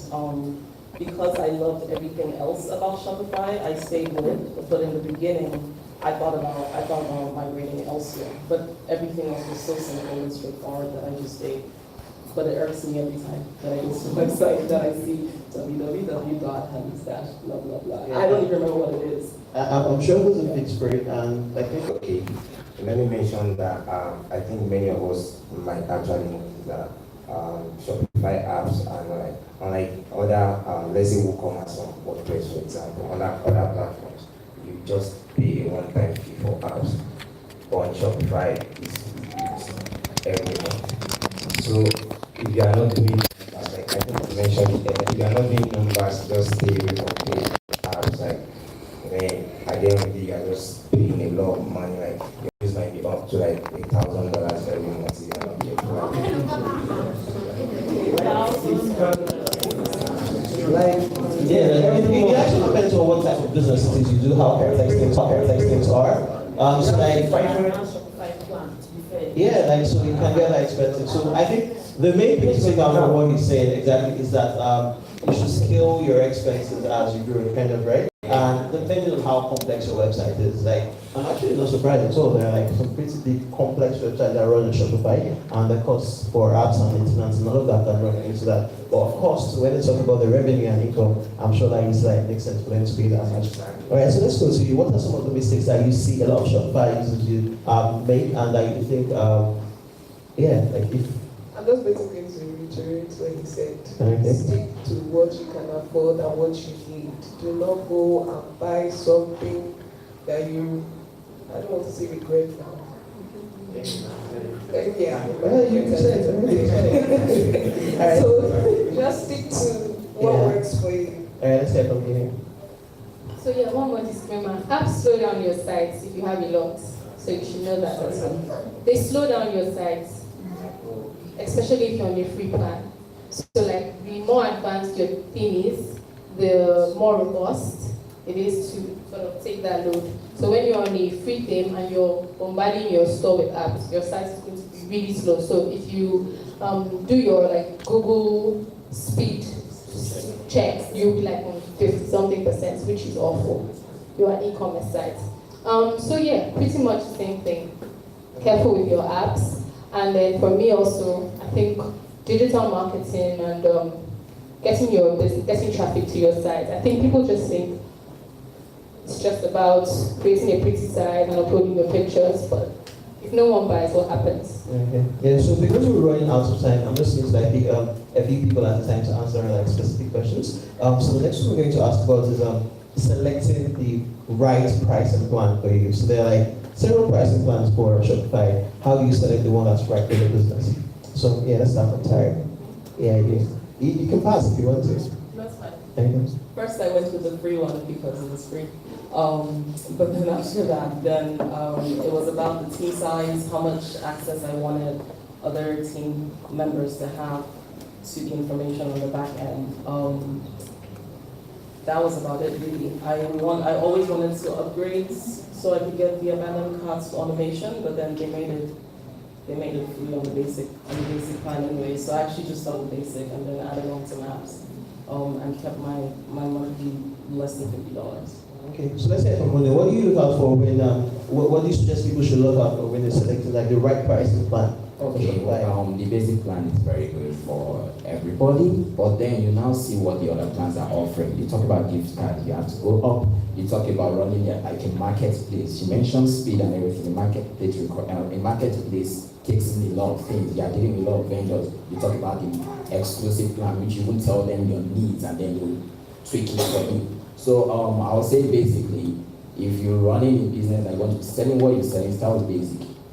And then if you have to now say, oh, I like this feature, then list it out there, gift cards, I've gotten the other ones, and you want to go into that, then move on to the next one, and then you blow like Junior Conga, go to the final one. Alright, so let's jump to Amy for this one. Apart from Shopify experts, which other resources do you you personally consult when you need help? So like you run into a rut and you need help with something, like what resources are out there that you think people should know about? So we have the Shopify forum, right? So we have that. There's documentation, which would really apply when you're setting up. So when you have like little needs here and there, you can go to the Shopify forum. There are people who post their specific needs, the challenges, and people throw up suggestions, and the Shopify staff also throw up suggestions, so that's really helpful as well. Then if there's specific things you need, like one time I tried to form coding guru, I scattered my site. I was confused. I just called my team and was like, you guys, please don't be angry, but I was trying to save money, so I went and the site was gone. I had to be Shopify, I had to deal with them to get it up on time. So pretty much Shopify experts, Shopify forum, and then of course the Shopify support themselves. So let's come all the way back to Winnie here. What resources do you consult when you run into trouble or you need any help on Shopify? YouTube is a good resource. There are a lot of videos to help with any issues you might have. Also, she also mentioned Shopify forums. Actually, on the homepage of in the back end, you would see a lot of different, like say, articles that Shopify sort of pushes to you. And most times I see that it relates to the issues that I'm having. So I don't know how they would do that. But yeah, you can click on that and read articles and it will help. Yeah, so two things I've heard here. Firms, Shopify firms. So there are Shopify firms where you go to and you're most likely going to meet someone having the same concerns and issues that you have, and there's a good chance that someone has answered it already. And also from her, YouTube, it's like a good resource. I keep saying you can learn anything on YouTube. So that's like a great resource to like learn things too if you get into problems running Shopify or anything like that. All right, so yeah, starting from you again, like it's important. Like the main reason why anyone is doing business is to get paid, right? So how do you get paid in Shopify, using Shopify, and what's the process like for you? I get paid using PayStack, obviously. Yeah, exactly, very often. But yeah, no, I know it has to be asked. But yeah, I get paid using PayStack. I think before you rush out and go and publish, very important that you've already registered your PayStack account and you've already activated it, because there's registering and then there's activation. And make sure you run water through the taps and do like a test order and be sure everything is fine. PayStack is actually very good, not to give a plug or anything, but like once I had to do a refund to a customer and she was really on my neck, and it was the first time I was doing a refund. I didn't want to just do it from my bank account without sort of going through the whole process and showing that it's a refund. So I went to the PayStack dashboard and I was able to just click refund because I paid via PayStack. So I encourage people to not do bank transfers, but rather to pay directly with their card, so that if they run into problems, I couch it in a way that, best pay with your card, so that if you have any problem, it's easier to pay you back. So yeah, that's how. So let's hear from Bruno. The big question: how do I start accepting payments? I've set up my Shopify. What next? How do I get to? For us to be here, for us to be here, we're always in PayStack. So how do I accept payment? There's cash on delivery, there's the bank transfers, and then PayStack. One of the beautiful things about PayStack, just not to be adding to what she already said. One of the just not to be saying the same things she already said. One of the beautiful things about PayStack, you are sleeping. In the morning, you look at your back end and you see all and they are fully paid. It's it's like stressless order. Or you go for the weekend on Friday and you come back on Monday and just order speed. It's strange in Nigeria, but it has started happening. And over time, because you have been there, you find out that it begins to increase. And by Monday morning, beautiful thing I have to mention about PayStack, not because I'm here, is that on Monday morning, before you resume work, at 8 o'clock, 9 o'clock, you see your alerts. Actually, sorry. I'm not downing anybody. POS interswitch rates. PayStack is not like that.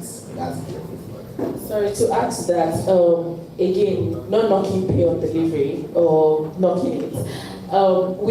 If you use a third-party logistics for your pay on delivery, for your delivery, and they are collecting cash on your behalf, I don't know about other people, but honestly, it's drama getting your money and reconciling and yes. So as much as possible, I know we have this pay on delivery issue, but eventually, the more merchants have Paystack on their Shopify platform and are collecting money, the more the customer gets used to it and they can trust that nobody's going to do anything to their card or whatever.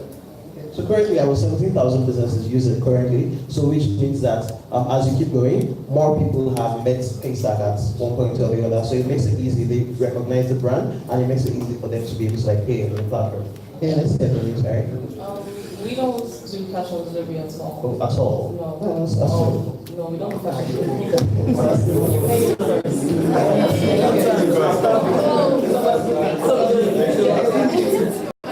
Yeah, the reason, honestly, it's because of the product that we sell. It's because of the product that we sell.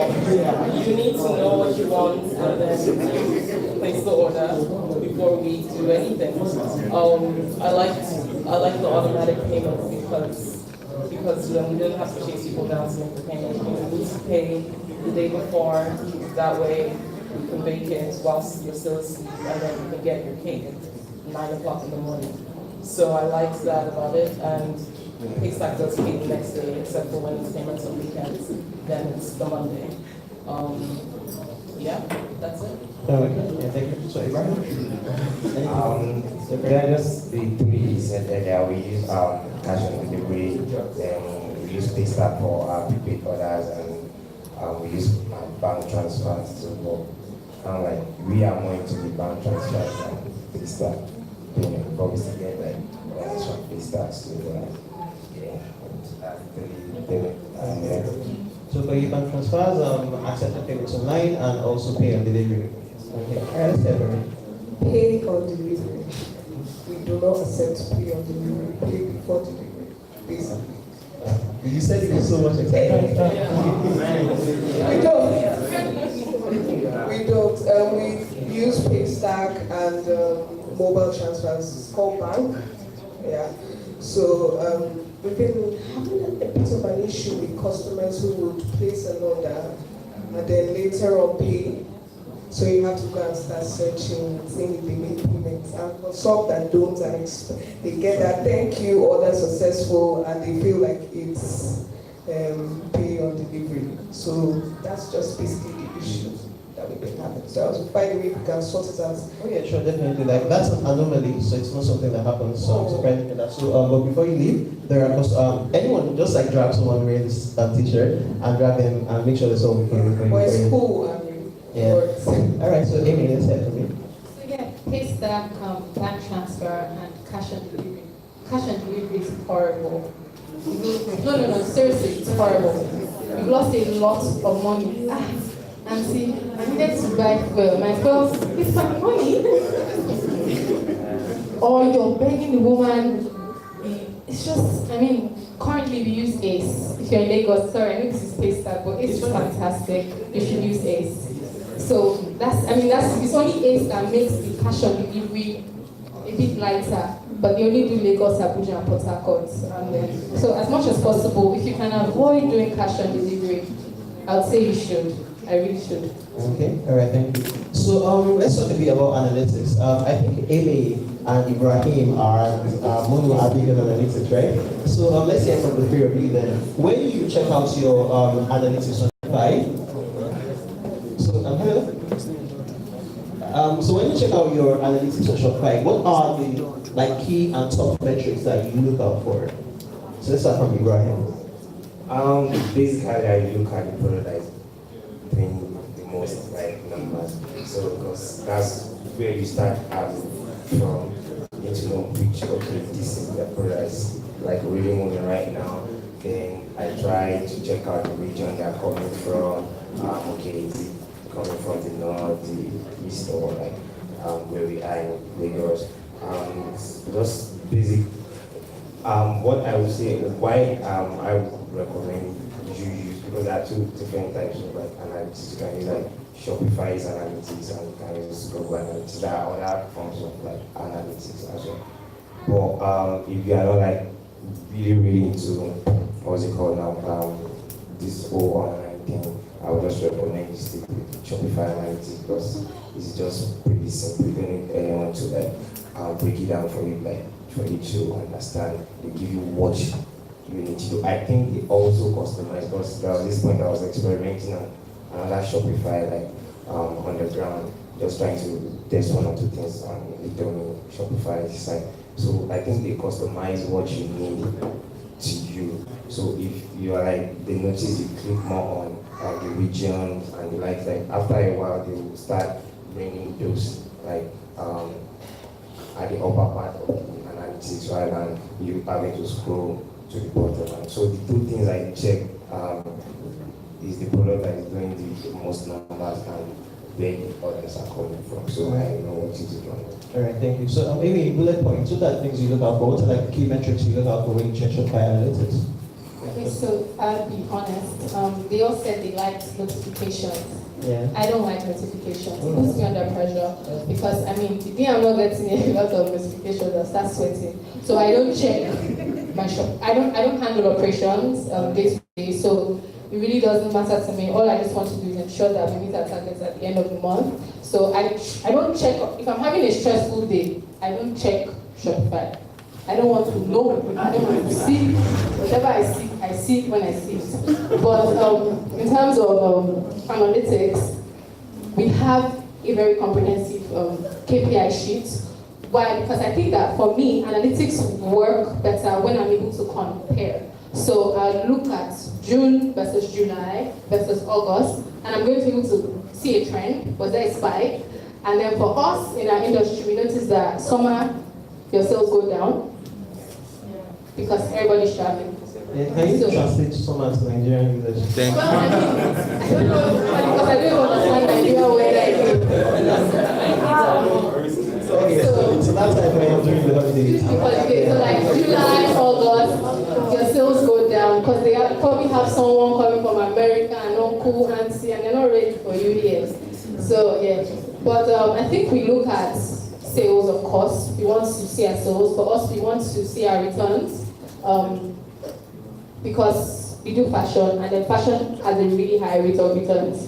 So we want to see that month on month and understand what's going on. And of course, when we run campaigns, we want to know how good our campaigns are. Are they working well? So we're anticipating this for the campaign, so we need to track that to ensure that we're meeting the goal. Then sometimes you notice unusual spikes, and you want to understand, you didn't do anything, but it's just a spike. Why?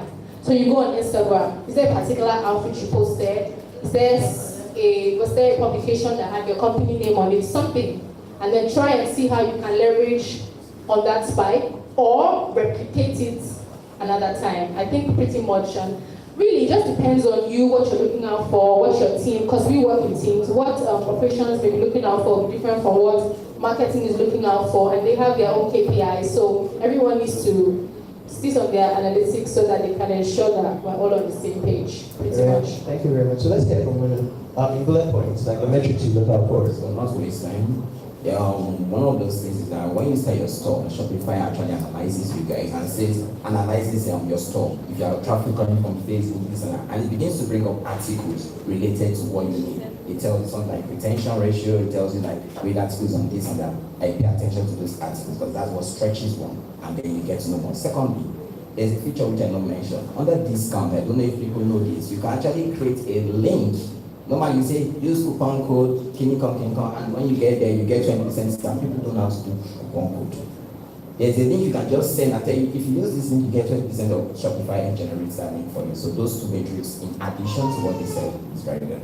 So don't use Kinikon, use the link that I just shared with you. Alright, so because of time and because we still want to take like just a few questions, we're just going to like this is like the last questions I'm going to take. So it's what's like the one biggest advice that you have for like everyone here in the room, and what's like an opportunity that exists for any one of the people in the room to partner with your business? Yeah, I'm sorry. I think we've talked a lot about data. So data is important, but beyond data is knowledge. Knowledge is key. When you go on Shopify will give you a lot of data, you will get a lot of customers, hopefully, but it's what you do with data, how do you mine the data to get like actions that you can then turn into a marketing or customer acquisition strategy. So it's spending time, and I think someone mentioned that not everything you do with your business you'll be passionate about. I know some people in my team, they don't like looking at data, they just want to sell. They don't want to say, oh, if you have conversion rates, how do you improve it? You've seen your conversion rates on Shopify, how do you improve it? Reading and going on YouTube, learning, and turning the data into knowledge and action points that you can then work to see an improvement. Then perseverance, just persevering. There'll be moments where to be radio silence and you'll be wondering, hey, what happened? Hey, God, we're not getting likes, we're not getting followers, we're not getting buyers. Are we on shadow ban? What's going on? Just calm down. It's just one of those things. In terms of partnership, yes, we are open to partnering. I didn't actually explain how my site works. Yeah. So, Color Circle, we sell pre-owned baby products. So what that means is we source products locally from parents who have items that kids no longer need, and we sell it, and we collect a commission, and the parents earn money. So if you have any products, baby products that obviously you don't need anymore, please contact us. But beyond that, if you are in the baby or maternity space, and you're looking for an existing platform that you can just plug and play and we can sell for you and distribute for you, then yes, I'm your girl. So yeah, we're open to collaborations. We already partner with other brands. So yeah. Alright, so data from her, that's Baby from Cuddle Circle. The way to spell it is CUDDLE, then circle, like circle, rectangle, triangle. So Cuddle Circle. Alright, so let's hear from you. Alright, so advice. In business, don't compare yourself with others. Instead, try and just look at the goal where you're going to.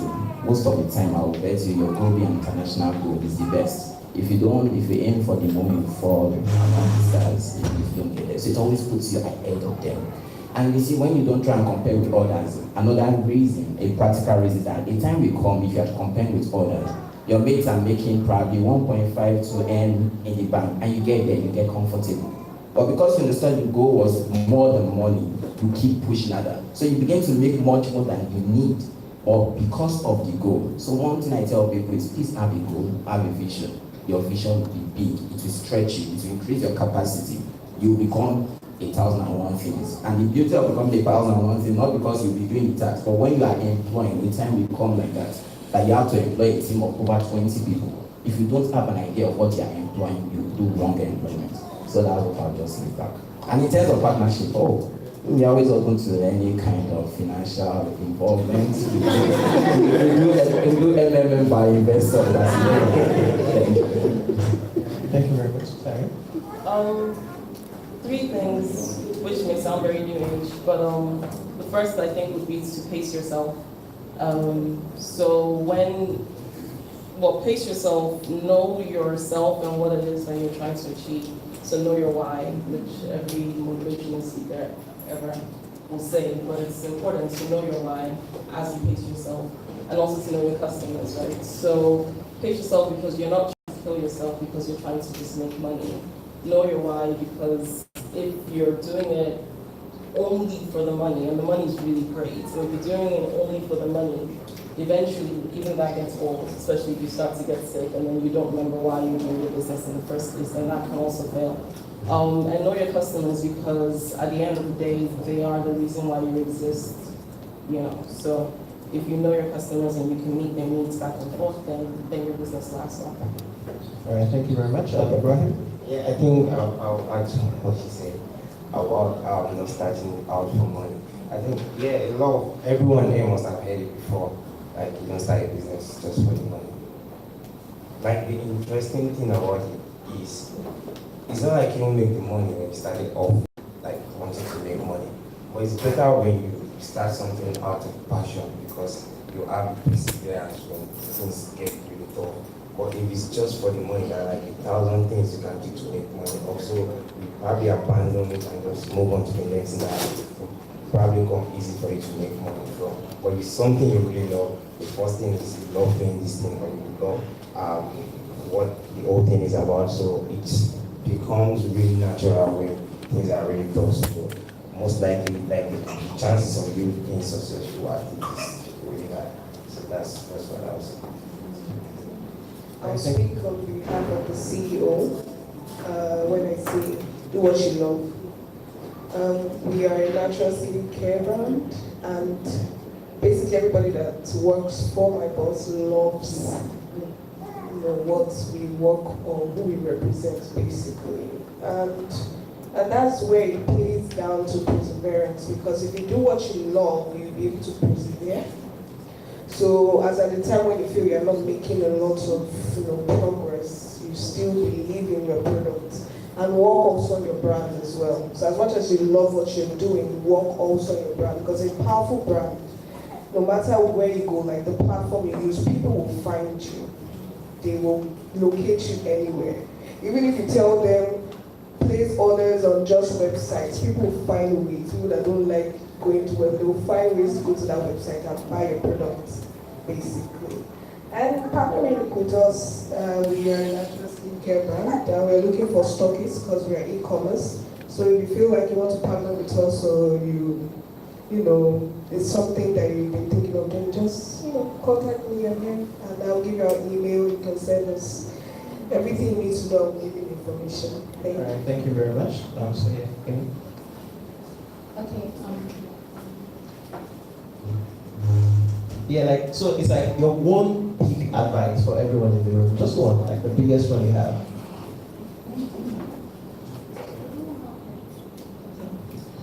So I think that for me in business, and it has worked well for me, and I would like to encourage everyone to toe that line, would be to, as much as possible, start quietly. Try not to be caught up by the glamour. Because I think that we have a lot of people who think that I'm just going to be a CEO, I'm going to have my office, AC, and it's not going to be like that. You find yourself doing things that you're like, after school, this is what I'm doing. You will do it, because at that point you cannot afford to pay anyone to do it. And even if you can, do you want to pay someone to do that just yet?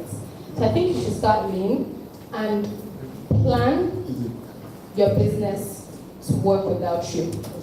So even if you decide, I need to go abroad for a year, your business should move like you never left. I think it's really important, and I see a lot of my colleagues who they go and their business just starts having fever. So you want to set your business, set up the processes, the structure, so that it can work without you. And that leads us back to him talking about employing. You also need to be conscious about how important hiring. I think hiring is easily one of the biggest decisions you would make. People that can take initiative, people that can understand the business's vision, because not everything will come in black and white.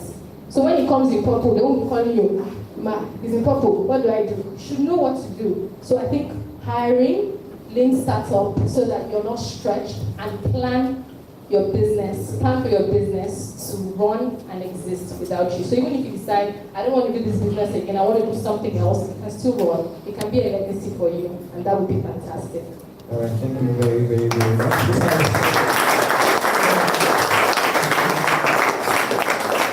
Thank you very much. So I don't know about you guys, but for me, this has been extremely enlightening, and like I've learned a lot from just listening to them talk about how they run their businesses. So before we round up finally, we're going to take a few questions because of time.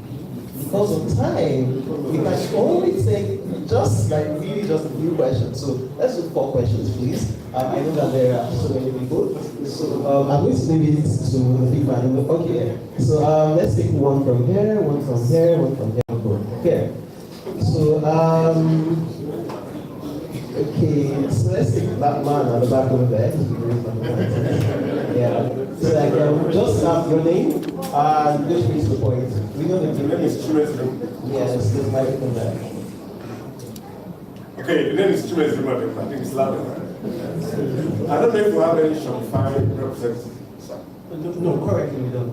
Yeah, but if you have like questions or something, we can forward them for you. Okay. And don't get responses. Because of a peculiar situation in Nigeria, we discovered that for some of the shops, like the store I run, I need some time to get I would like to get commitments without doing full payments, because you have to also appreciate.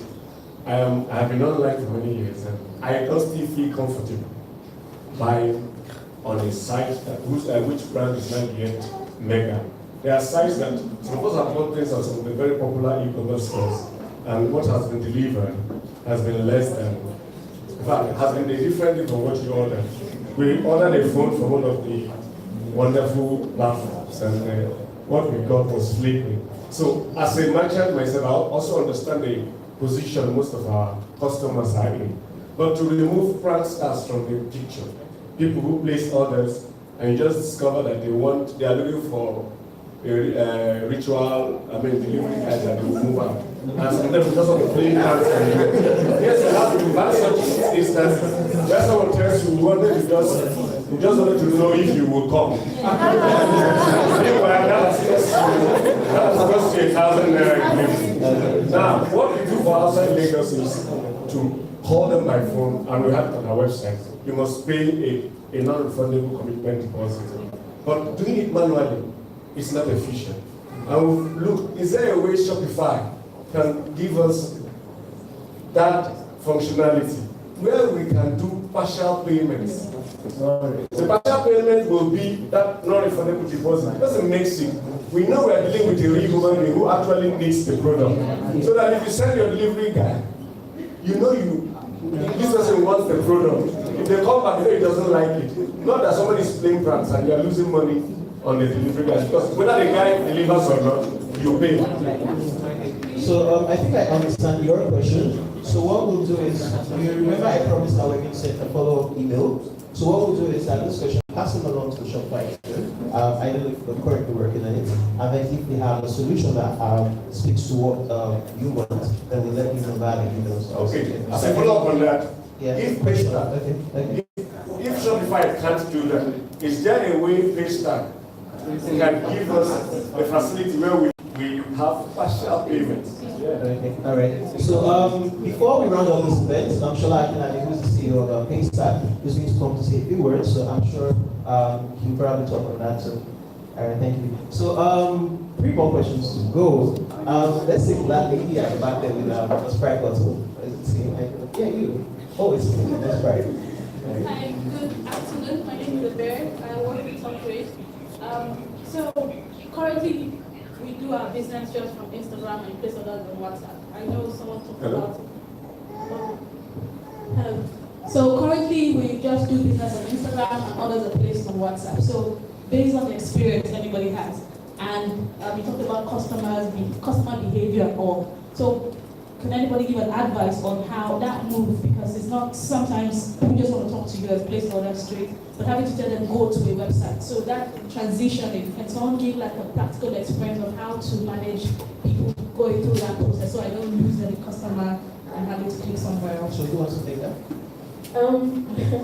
This is a real problem that I don't know how we can solve in Nigeria, and I call it the lazy customer syndrome.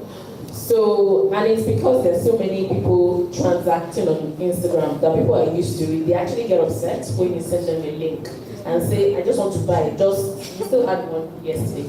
So the way we approach it is that instead of sending them a link, and I'm just being practical, instead of just sending them a link, we send them the picture.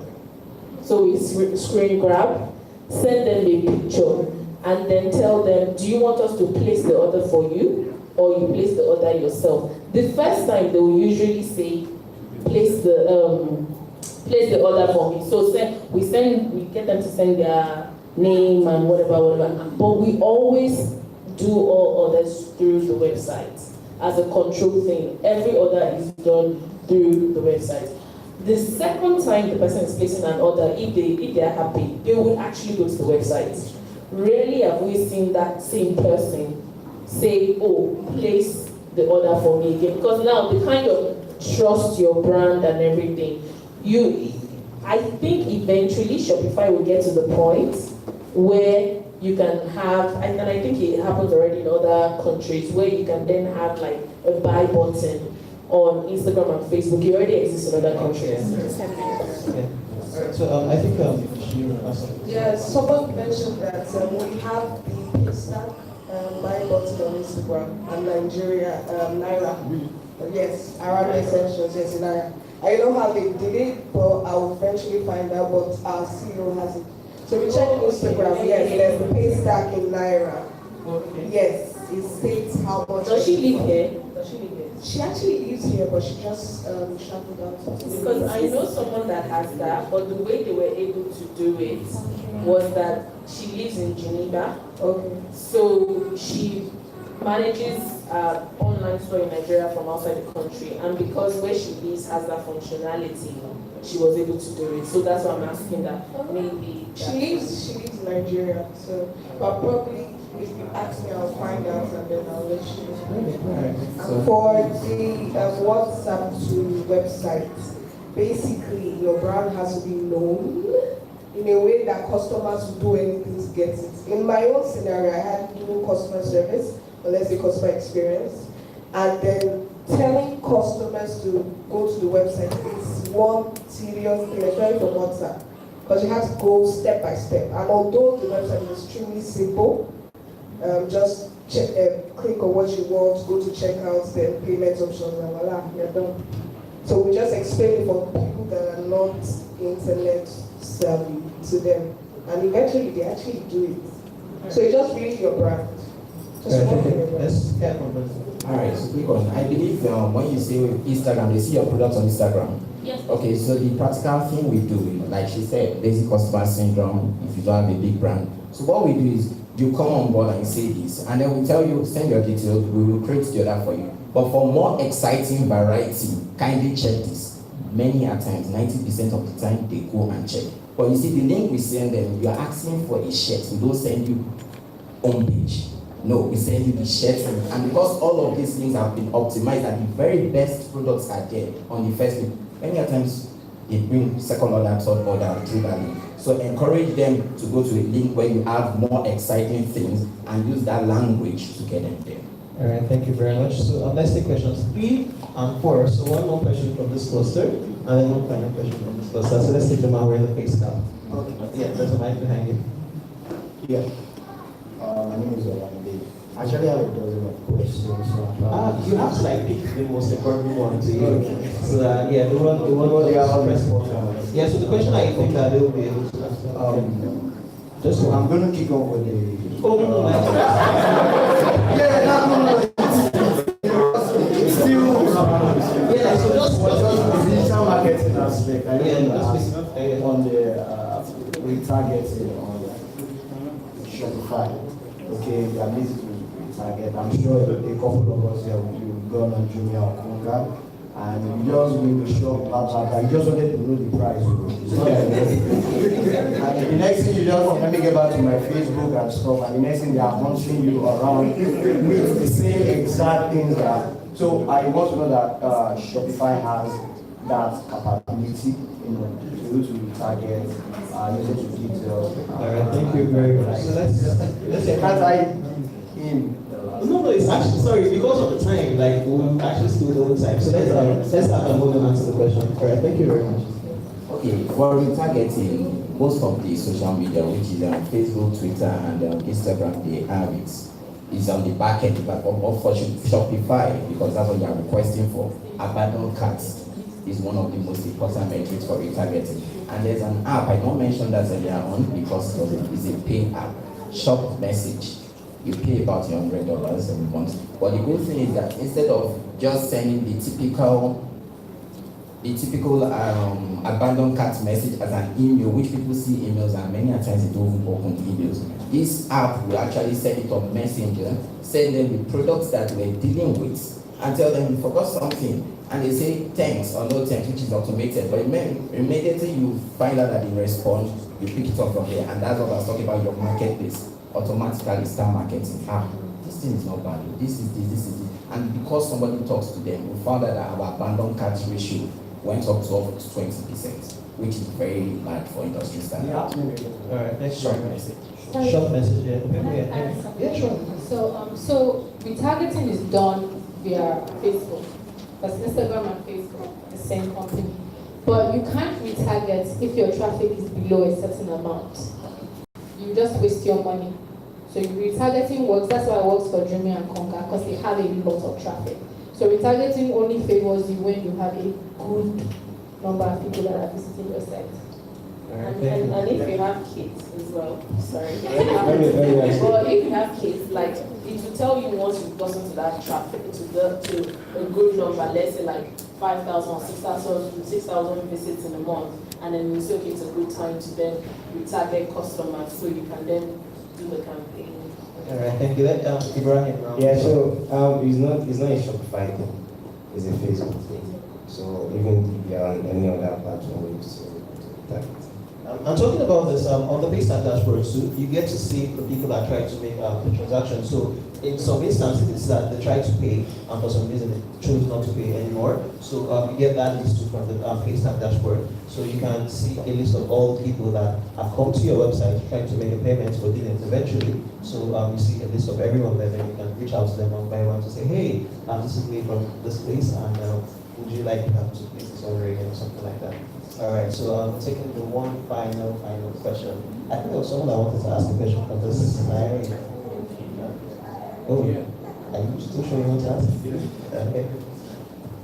So I wanted to ask, how many websites can you have on one Shopify account? Because I discovered that you can also have more than one website.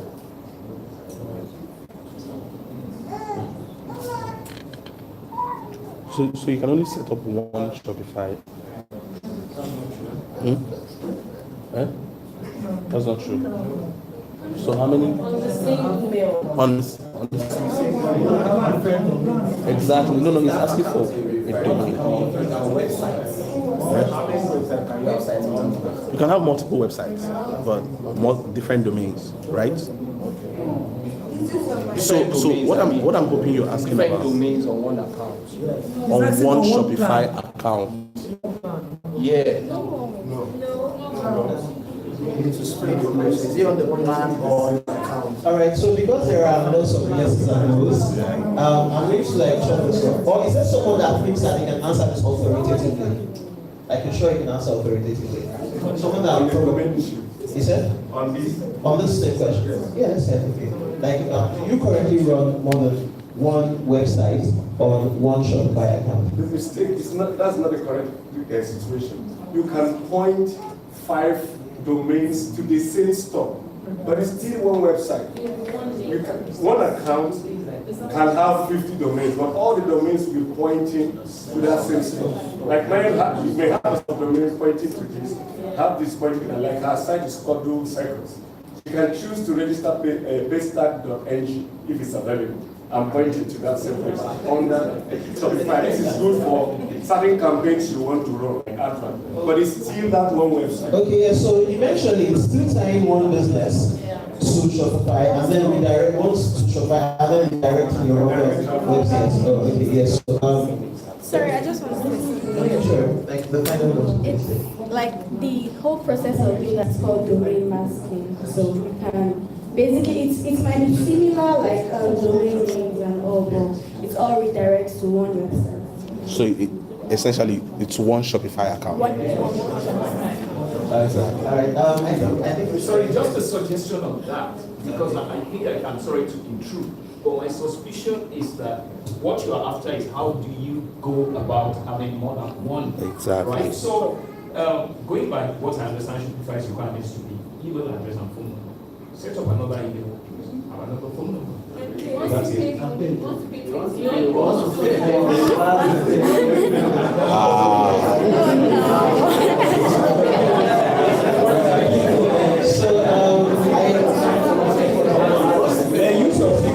your free trial.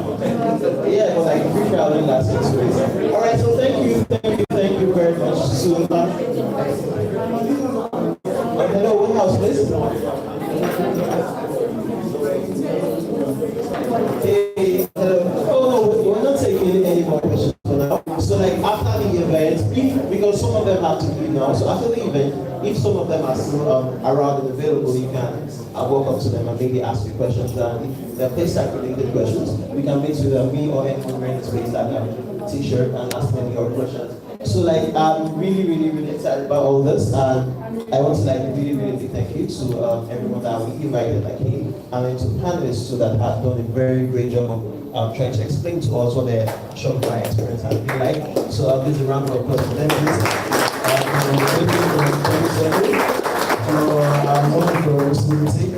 For Tari from Honey's and Cupcakes, right? Is that?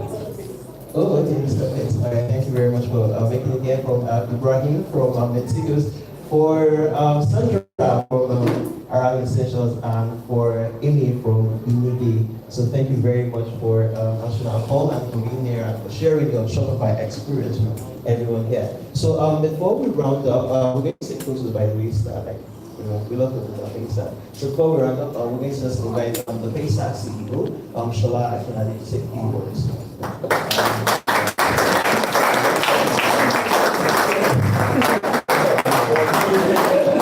Yeah, hi, good afternoon, everyone. Thanks so much for coming. We really appreciate it. It was raining this morning, and I was like, yay. But I'm just excited that there's so many people, and thanks to the speakers.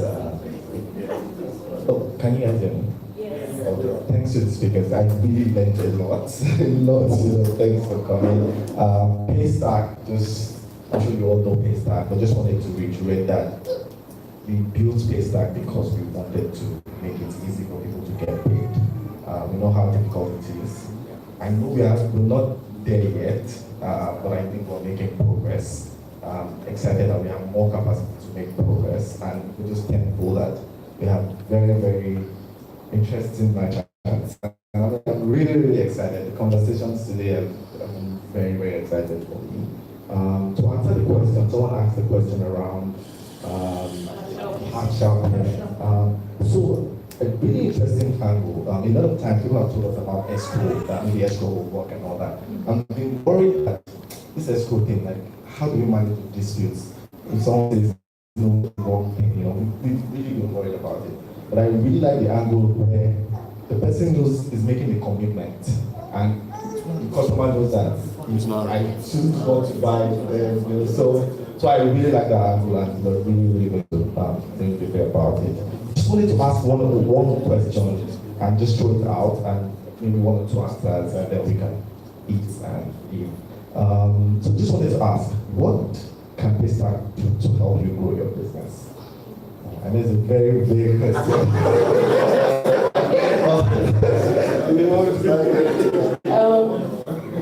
I don't know if this exists, and I'm just. Feel free to dream also, like because. No, I think I've seen an email, so I think it probably exists already. So today, we run like a marketplace, so we pay sellers a lot every month, twice a month. I want a way I can automate that. We have that already. So that's why I said I know it probably exists, but I don't know how to link you with my Shopify, is the point. We'll talk to you about that. Next. So I have a question. We're considering some sort of rent. So you rent and you return. So the challenge with that is if a person defaults on their return, can we automatically charge their card? Yes. Because a lot of lending companies use Paystack already now, and with most of the top bank lending apps on the App Store use Paystack. So with an infrastructure, you can charge. Once you have a permission, you can charge the person. Also, we can talk about that. Sorry, please. I have 5 minutes. I don't know if this is like within your scope as a company. Feel free to go out of scope. Yeah, you know who to talk to with your Stripe and everything. So now that Instagram and at least with Shopify, there's this connect where they've rolled out this product thing divided for Instagram with other countries. And I'm assuming, I might be wrong, that it might be because of our banking, whatever, and fraud, and that's why they haven't come to like the rest of Africa. So I'm wondering, is there something, a way Paystack can get in there? And like, so if I mention some Paystack in Nigeria, I can have my product tagging and still pay who you guys or do whatever, if that's possible. I don't know if there's a way you guys can make that work and be the ones who bring it to Nigeria. I'll say we're having conversations, but you know, we're small boys, so we're having conversations, definitely having conversations. I think the refund issue, the refund functionality is not yet there. Okay. First of all, the timeline it takes about 7 to 12 working days to effect a refund. And I had 2 customers now, and I said I was going to drag somebody who needs their refund, and they Okay, so if that can be fast tracked, make it shorter, it will ease my business. Yes. So we launched something 2 weeks ago, and now about 40% of our refunds are instant. And then the other 60%, we're still trying to make it faster. The challenge with refunds is that the path has to go through the bank. Some banks want to post it themselves and all that. Progress on that, and I'm sure over the next 3 to 6 months we can 70 to 80% refunds. So I know I'm asking, it's going very fast, but like I said, the question is, what can Paystack do to help you grow your business significantly? I'll take 3 more and then I'll start. So 1, 2, and then. Okay, my question is there a way by which you can have like a currency switcher, especially for those who are ordering from countries? For instance, if they're looking at my store, they're seeing it in Nigeria. Yeah. So someone is being from Ghana, they to see the price in CDs and they to pay in CDs. So because that way you get to reach other countries. I know those ways are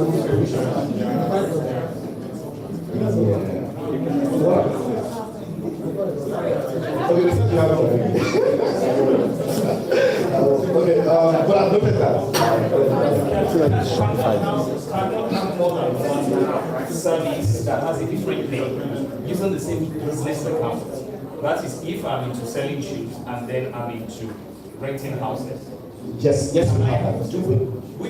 What I mean by that is I'm able to give out 2 different account names or 2 different names so that it's not, I can manage the account differently. Otherwise it goes into the same account and then to manage it becomes a problem. You can create multiple businesses on your Paystack dashboard. Yes, but then you still have to go out as the same name to the customer. So that's so it's product name now. We have a product name. There's a place on the dashboard where there's product name. I think we're trying to make sure that it's the product name the customer sees now and not the different thing. But I'm not sure how long it will take. And how I got to find out that nobody has spoken about it. And that happens to shop drop. And I think it's a new thing that's happening. Dropshipping. No one talked about it. So is there anybody here, and then we are not going on something? Okay, thanks. We can talk about that after. Okay, well, So it says significantly increase our business. Paystack, I found out because I was on Shopify. I think you guys putting out campaigns, going out there, making people understand. If you see Paystack on the website, you can trust the website. I think you do your homework in that area. So when people see Paystack, they're like, if they scam me Paystack, they'll get their money from Paystack. That's what you think. So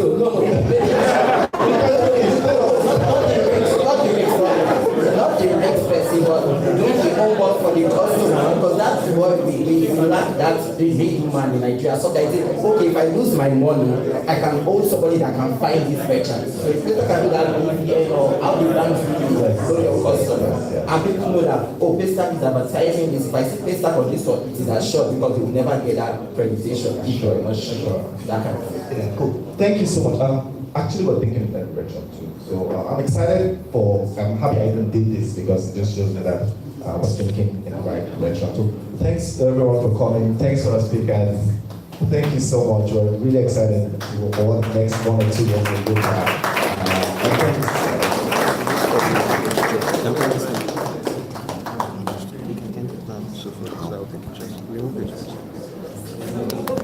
Sorry. So we're going to like just take pictures right now. So we're going to take pictures right now, and also we're going to send a feedback form so that we kind of learn from your experience.